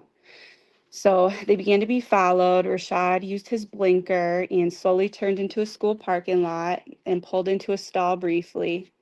In the brief time in the parking stall, I could visualize the three bestest of friends thinking of what to do and handle the situation and how to make it home safe and alive. After pulling out of the school parking lot, the police followed them. And this is something that we all talked about. Like there's a very real, deathly fear of the police, and the police often, you know, they could be called like the jump out boys, where they stalk and follow people to like force something to be able to try to attempt to pull someone over, to attempt to arrest someone. But the police then began following them, put the lights on, and a chase started. This was a racial terror chase with Rashad, Aaron, and Asia running for their lives, trying to make it home, trying to be present. Rashad and Aaron both had a baby on the way. Asia needed to make it home to her baby brother. They hadn't done anything wrong or hurt anyone. They had just left from picking up laundry from the laundromat. They were of no threat, no danger. A few minutes after the chase started, another officer put out spike strips. Right after that, they crashed into a tree to their horrific, wrongful, violent deaths. Rashad and one of the other victims, one of our friends' bodies, were towed by a tow truck company that works with the police to an off-site impound location. And the police later stated that the only reason they were following them was for being a suspicious vehicle. They later said an abrupt lane change. So they continued to chase them for nothing, chase them to their deaths. The police place zero value and worth on their beautiful, precious, vital lives. There is a very deep-seated problem in America, and the police are one of the main culprits that inflict so much harm, murder, and destruction, evil all the way down to their roots and system growing from the blood of the lives they have stolen. And then thinking about, I was going to go off on something else. So I'm going to stick to what I have written. 3 beautiful young people, all Black, just trying to simply make it home safe and alive. This is in a city, Monona, Wisconsin, that is less than 3% Black. Literally fleeing for their lives away from a person and system created and meant to incarcerate and kill. Later, I found out that the same officer that chased Rashad, Asia, and Aaron had done this before. He's mentioned in the case files from the Department of Justice for 2 other suspicious deaths of 2 other young Black men, which I believe is murder. Their names are Rodney Freeman and Elliot Johnson. The police are violence workers. That's literally what they are. And I remember first hearing that from Roxanne and Latoya at Life After the Impact. The police are violence workers. I know I only have a few minutes, but I just wanted to share a little bit more about Rashad. Rashad, a beautiful 30-year-old with the most literal, genuine mind, soul, and heart. He was such a deep person, a deep thinker. He liked sociology class. That was really his thing. A first-time dad to be, a loving husband, a dog dad, a cat dad. Rashad loved to play basketball more than anything except hanging out with me and our dog. He loved music, both listening to it and creating it. He loved nature. He loved art. He loved making art.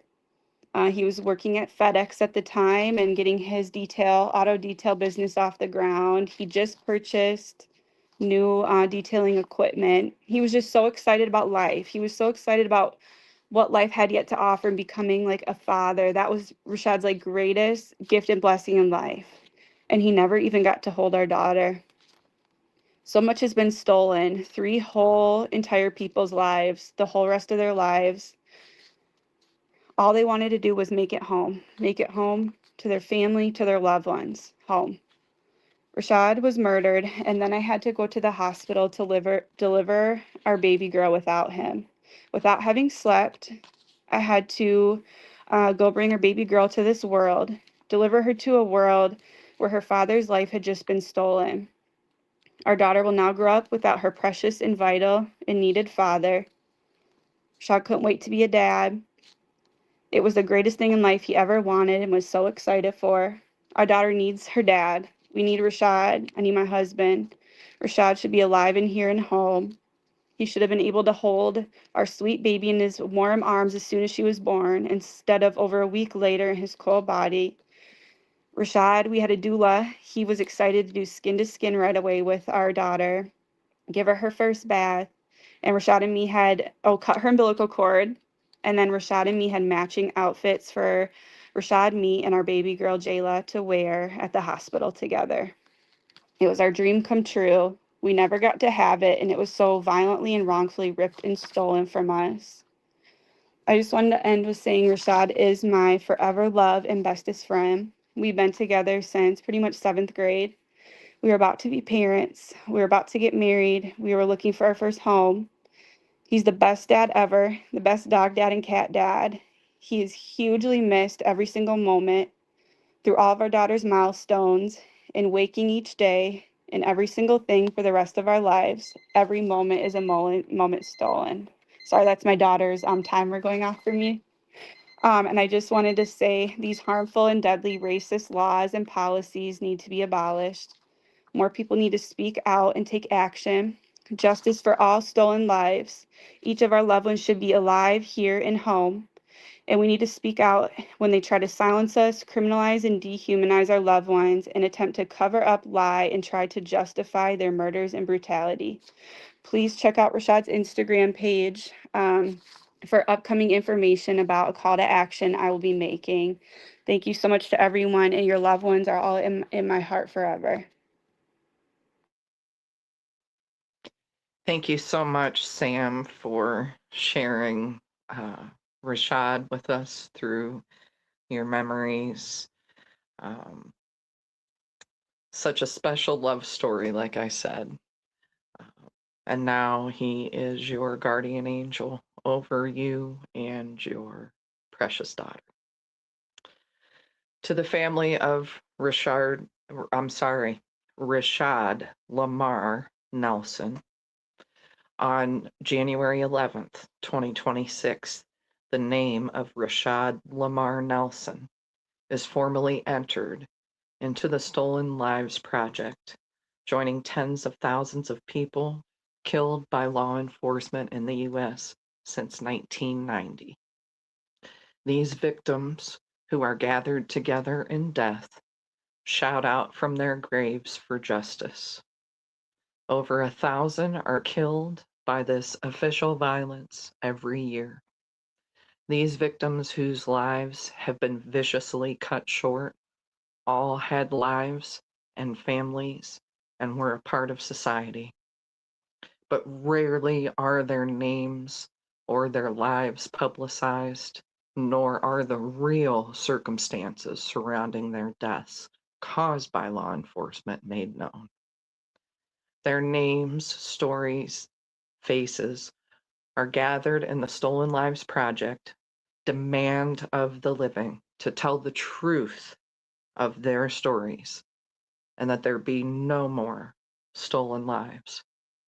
We refuse to let Rashad die in vain.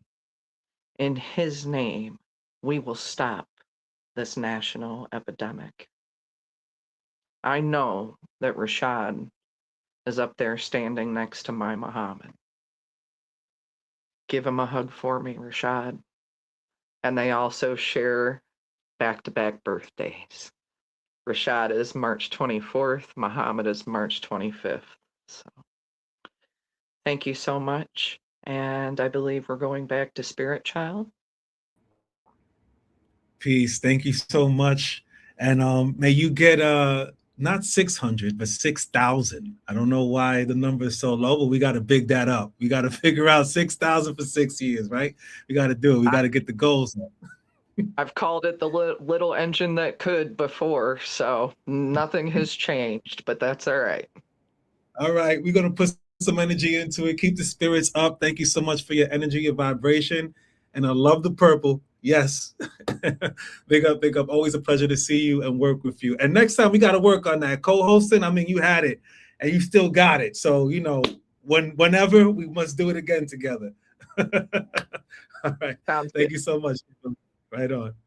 And mid-June will be our next Stolen Lives. We're almost towards the end, people. Thank you for hanging in there with us. Big up again to Ingrid and Scott for putting so much information in the chat. We really appreciate you. Big up to Ashley McKenzie for putting a lot of information in the chat. Appreciate you as well, especially making the correlations and connection with ICE and police and the victims of police brutality and ICE brutality and assassinations. We really appreciate that connection and that clear context. I do want to call a few more names out in the chat. They said it was an article from The Guardian that said about 32 people in 2025 were killed by ICE agents. And I believe that number is wrong because there were still some names that were coming out December 31st. I read somewhere that someone else was killed, whether they were in custody from ICE. The number is growing. Overall, in general, they're saying that was the biggest year for ICE. Let's not make it have bigger years. Like, we don't need that to catch up to our police brutality and assassinations with ICE. We don't really, let's shut that down. Let's figure it out. Follow the lead of some of the mayors that are speaking out and doing actions and trying to protect their people. Let's hope, if you're in New York, Mabdani and whoever is supporting that, put pressure on them, make sure they do not stay here or welcome here. I've read some things that some local law enforcements, even though we're not robbing or rocking with them, some of them are putting out a call to arrest ICE agents. So let's put that call out. Let's reverse that. Let them fight amongst each other. Let's stay out of that mix. We're not a part of that. We don't need that. We don't want you. And again, keep your eyes on the global pandemic and not just focus on any kind of national epidemic, because it is global. Again, a few more names.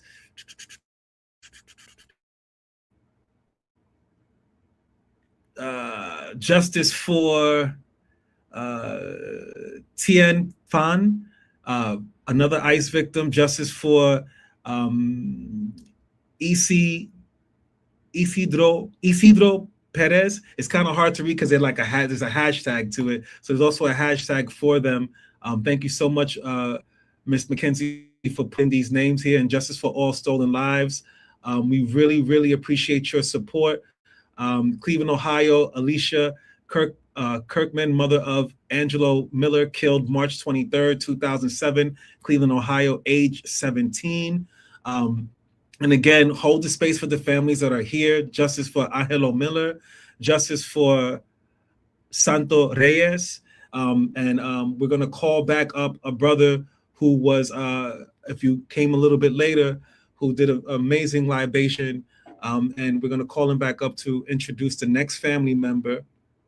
I'd like to reintroduce Brother Zaid Muhammad, a Black Panther Party Cub, founding press officer of New York's Malcolm X Commemoration Committee, part of NCAP, and of course, I love that's there, and a poet.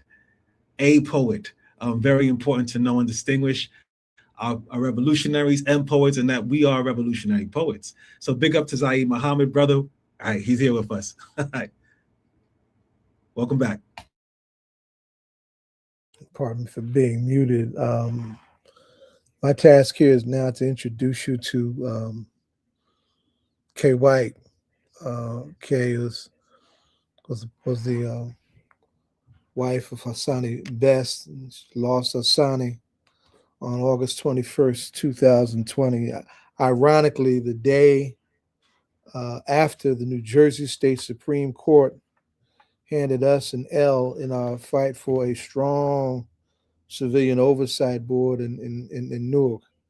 And the character of how we lost Hasani would lead to a litany of similar losses to people who were killed by police in New Jersey in mental health crises. Major Gulia Dale III, Bernard Plessy Jr., and I believe Bernard's mom is here watching. Najee Seabrooks. His mother Melissa was supposed to join us today. Andrew Washington, and of course we got the Seabrooks-Washington bill that was passed through and signed by the governor himself, Governor Phil Murphy, that New Jersey was going to outfit a pilot program in 6 of its counties, community-led crisis response teams as an alternative to police responding to these kind of crises, because when they come, they just come and kill us, right? But folks should know, anybody here from the Soprano State, New Jersey is full of hypocrisy and deception. All due respect, with that law getting passed, not a dime has been released to put those programs together. We need to continue to put pressure on the New Jersey State Legislature and its governor, new and old, whether you new to the legislature, new to being governor. We got a new governor now. We need to release that money and get those programs implemented, because it's an instance in which we can save lives instead of taking lives. Kay, I want you to come in and have your say. Tell your story. Tell Hasani's story. Tell us everything you need to know. You think we need to know about our beloved Hasani Best. And I should say, as Kay comes in, that I'm very proud of this young queen. She lives all the way in the Bronx. Hasani was killed in Asbury Park, New Jersey. And she was rolling between the Bronx and Asbury, building up all those protests when that went down. Not too many can do that. Kay, I'm very proud of you, daughter, right? Thank you. I appreciate Out that. to back and forth and text land and all that, just. I'm in Brooklyn now, so. Oh, okay. Well, Brooklyn, the Bronx, it ain't Asbury. Ain't nowhere Right. near It's not. Asbury. It's definitely Right? not. It's But I definitely appreciate you. not. But I appreciate you, daughter. Welcome to Stolen Lives. And Oh, thank you. as you, in any way you need to, tell us about what happened to Hasani. Tell us about who Hasani was. And listeners and observers, pay attention to this. When they Wow. kill us, they always have their narratives of who our loved ones are, and they're never who they are. Exactly. Somebody might have a record, or somebody, whatever that distortion or lie is to justify backing up those police. That's what they do in the dehumanizing of our loved ones, right? We got a great author named Tanda Sizwe Chimaringa who calls that the double murder of our people. Right. Right. So, Kay, tell us about Hasani. Well, I'm Kay, and I'm here on behalf of him, Davon, who is Hassani's son. The day before Hassani was killed, we got a call from him, but we weren't home to pick up the call. So the very next day, we found out that he was killed on August 21st. I say around 9:45 p.m. The officer that killed Hassani Best knew Hassani Best. He gave him a ride to the train station before. He gave him a coat when it was cold outside. He gave him food when he was hungry. He knew exactly who he was. He played basketball with him in the park with his stepsons on a Saturday or Sunday before the killing. Hassani Best did not have any alcohol or drugs in his system above the legal limit. He did not have any medication in his system. He did not have any mental breakdown history ever. They barricaded, they broke into his home with the chain on the door. He was in the bathroom, unaware of who it was. He barricaded himself in the room, afraid of who it might be. When he opened up the door, they tased him. They went through a whole standoff about an hour and 31 minutes before Sean DeShada shot Hassani Best in the chest and once in the stomach. They asked him, did they want to do CPR? And he refused. They asked him, did they want to call the ambulance? And he refused. Even though before the whole altercation even started, a crisis response team was only 15 minutes out. And during the entire altercation, the crisis response team was outside asking if they could intervene with what was going on. And they denied them that. Hassani asked to call his son. He asked to call his mother, and they denied that. The YouTube video is a redacted video of 1 hour and I think 12 minutes when the standoff was close to 2 hours. Hassani Best begged for his life. Sean DeShada knew exactly who Hassani Best was. And at the end, he still decided to kill him. This is Sean DeShada. He goes home with his family every night. He gets to see his kids graduate from high school. They robbed my son of that. He gets to see his kid have a grandchild and experience life with them. They robbed my son of that.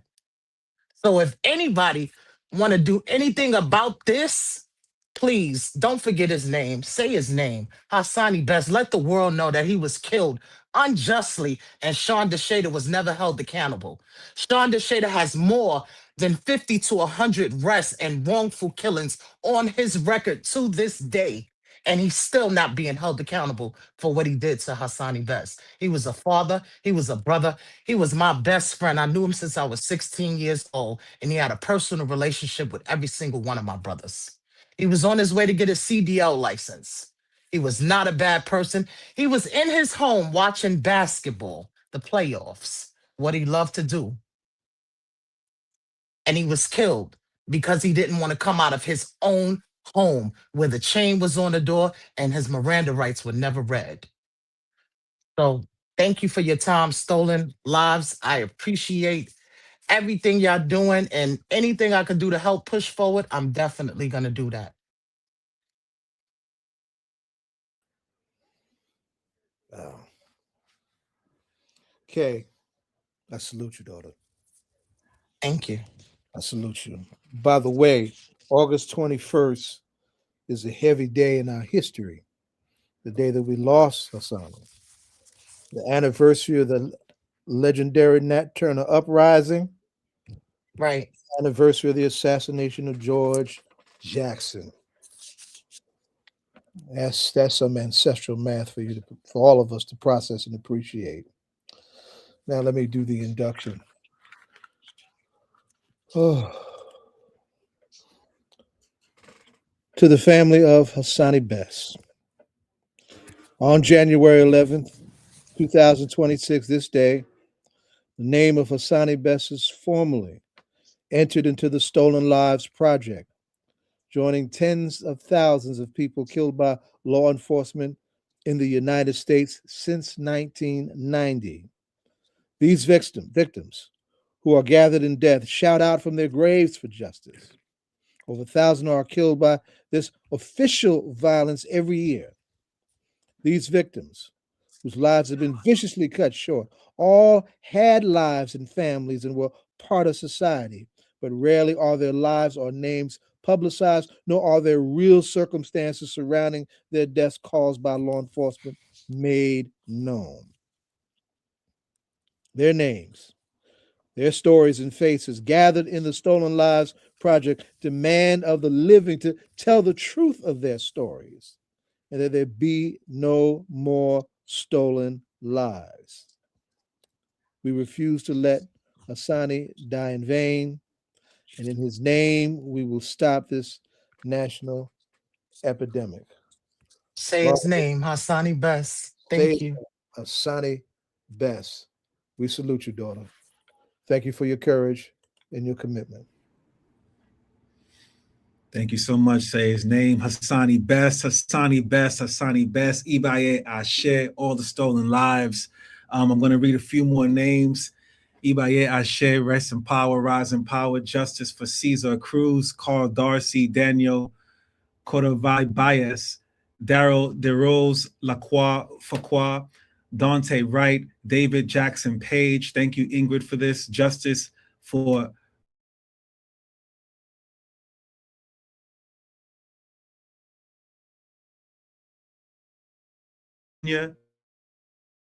Bird Pierre, Fred Cox, Gary Hopkins Jr., Gilbert A. Barb, Gregory Edwards, Major Julia Dale III. Justice for all stolen lives. Once again, justice for Delvin Rodriguez, ICE victim. Thank you all for the hosts and the families and the people that are here. Thank you for those backstage. I also want to say thank you to the poets. I'm going to introduce another poet. The poets are definitely produced by the people. Like this kind of program, we have family, right? So big up to the families that are able to hold the space and allow us to make the space, create the space, and keep the space and light the path in the space and be inspired by the space and give back to the space. It takes things and people that you don't see a lot of times. So big up again to Kathy Chang, big up to Lumi backstage doing all the tech, big up to Rosa Bettina, big up to the Maroon Party for Liberation, big up to all the organizations and the people that are here in full force. Big up to Scott, Ingrid, everyone who's been a part of this. There's so many people. I do want. They've been a real force and a help. We have Betty Davis, Sister Betty Davis from What's Happening, the program. Please do check it out. She's rocking that program, co-hosting with Ralph Pointer, who's no longer with us, Ibaye Ashe. Brother Daoud Andre. We just had an interview with Brother Daoud. Thank you, Kathy, for coordinating that yesterday. His program is Aeti, Our Revolution. That's on Saturdays. And big up to King Downing. He may or may not show up. We're not sure. But we want to big up King Downing, the people's lawyer. Good morning, Nueva York. And he may have some words for us later. We're not really sure. The official program is online. You can check it out. You can go to stolenlives.org. And also, I just want to shout out before I call up our brother in poetic cultural arms that we do need your help. We would love your help to create a new national Stolen Lives banner. So any artists, graphic artists, or people who just want to get involved, please contact Stolen Lives Project online at gmail.com. Again, that's Stolen Lives Project online at gmail.com. I do want to say love, light, and liberation for all of these families here. May you have justice. May justice be served. May you rest knowing that people here out there online in the streets have your back. Please petition. Please get these petitions up. Friends and family and those who are here putting your information online, forward it, share it, put it on your websites, IG it, whatever it is, social media it, whatever you need to do, please just do it because we need more people to understand that this is a global pandemic. And again, as I mentioned before, and I'll continue to say this because I believe in that shirt, my favorite MCs are my friends. My favorite poets are my friends. My favorite musicians are my friends. And my favorite people are my friends. I love them so much. Another brother from the Peace Poets. And I want to big up to the family. Big up to Irene and big up to baby Clara. And this brother right here, always inspired. Big up to A.B.E., the prophet of the Peace Poets. What up, brother? How you feeling? You got to unmute yourself. All right, there you go. Peace, peace. Man. It's so good to be here with you, Spirit Child, and to be with all our families. I have so much love for y'all. I'm really just a blessing to be able to be here with y'all. So I just want to take the time to express gratitude for being here with y'all, and just say that we're together in demanding justice for all stolen lives, and for all lives stolen by state violence and police violence domestically and abroad. I say peace to the poets who propagate peace with love in their hearts to operate on these streets. We salute your voice when they don't want us to speak to the impunity, genocide, and wars they decree. When an injustice takes place to any one of my peeps, I won't back down, I won't be at ease. When grandmothers get evicted and ain't got a place to sleep, and nobody can find a job with or without a degree, forced to do illicit work to survive and just breathe. While they pile up beds in jails for when police walk the beat and brutalize Black sisters and brothers yelling, I can't breathe. And you ain't gotta commit a crime. The crime is you being free. Liberty is traded for safety, so politicians think we sweet and lie through their teeth. They are roaches on the surface and rats underneath. They don't care there's roaches on the surface and rats underneath. And I can't stay shut when our kids can't eat. And these weapons companies bank trillions, never giving a piece, because they don't profit off of peace.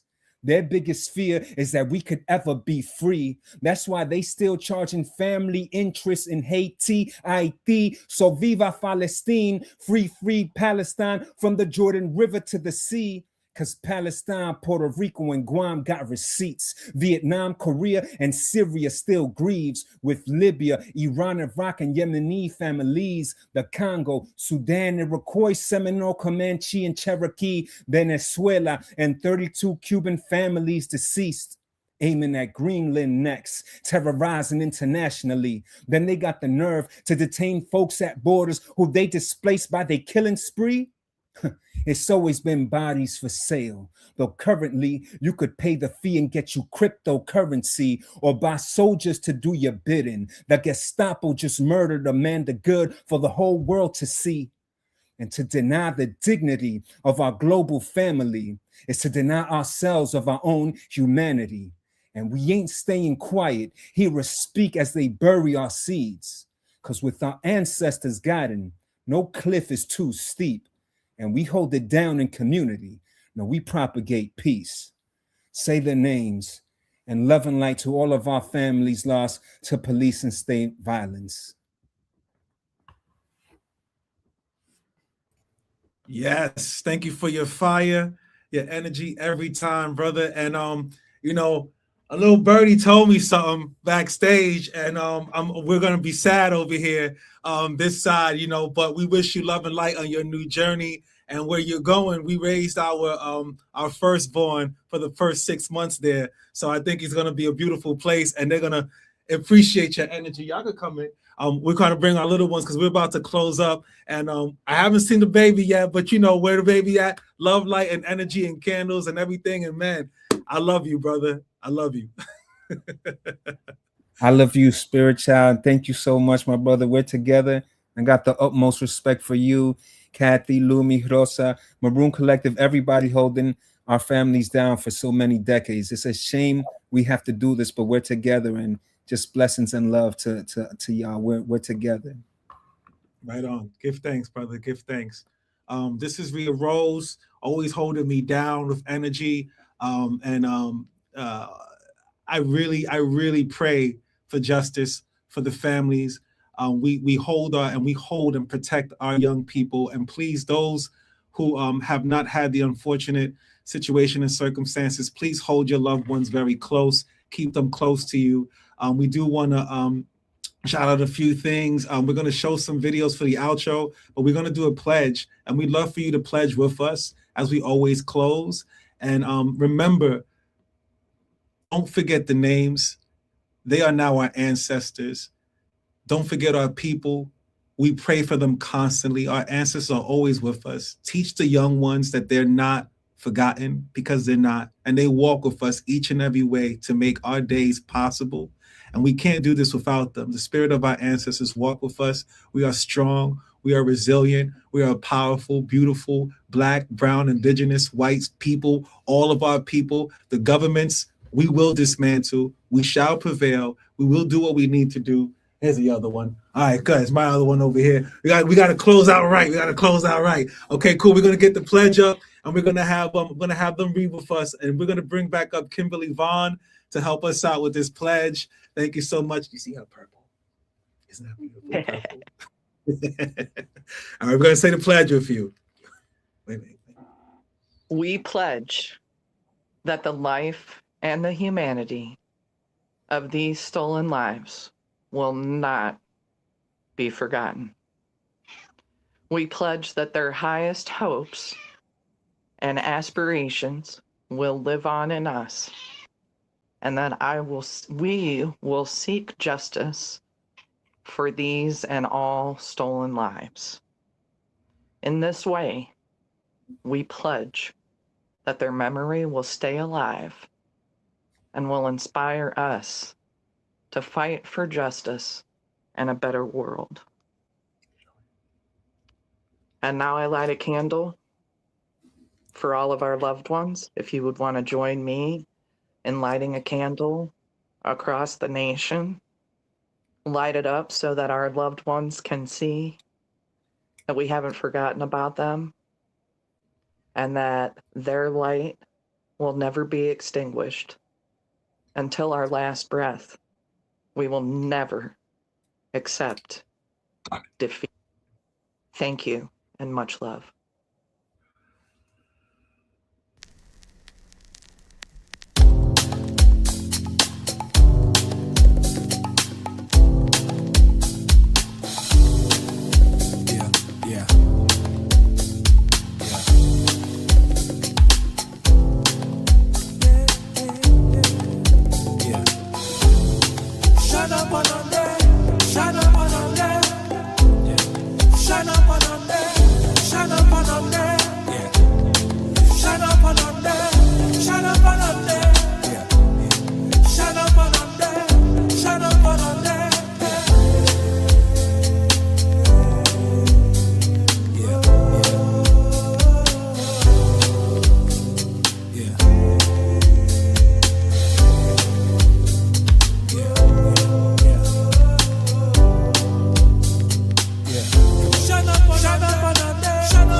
What up? We still riding with you. Some stop, gave up. I'm on the course with you, walk with you, talk with you. You gave a mother's love for our children, building a revolution. Yes, we were building. You're some more than a street sign. Starlight's a ceiling. I'm feeling this more. Must be more than this feeling. It's got to be real if you feel what I'm feeling. More appears that I'm healing.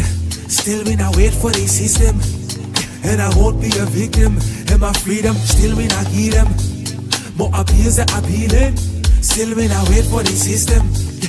And I won't be a victim for my freedom. Still when I get them, rock when I lead them. Ibaye, Ibaye, Danu, Ibaye, Ibaye, Danu, Ibaye, Ibaye,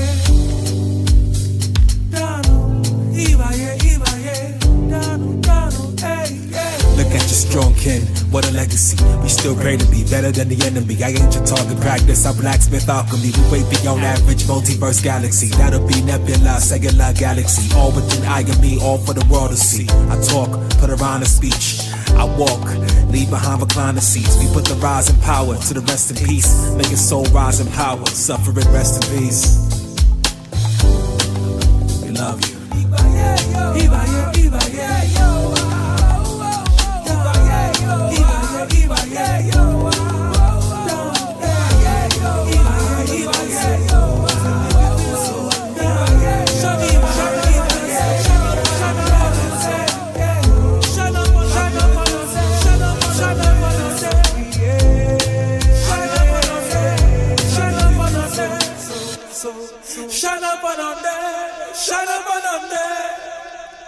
Shut up on them.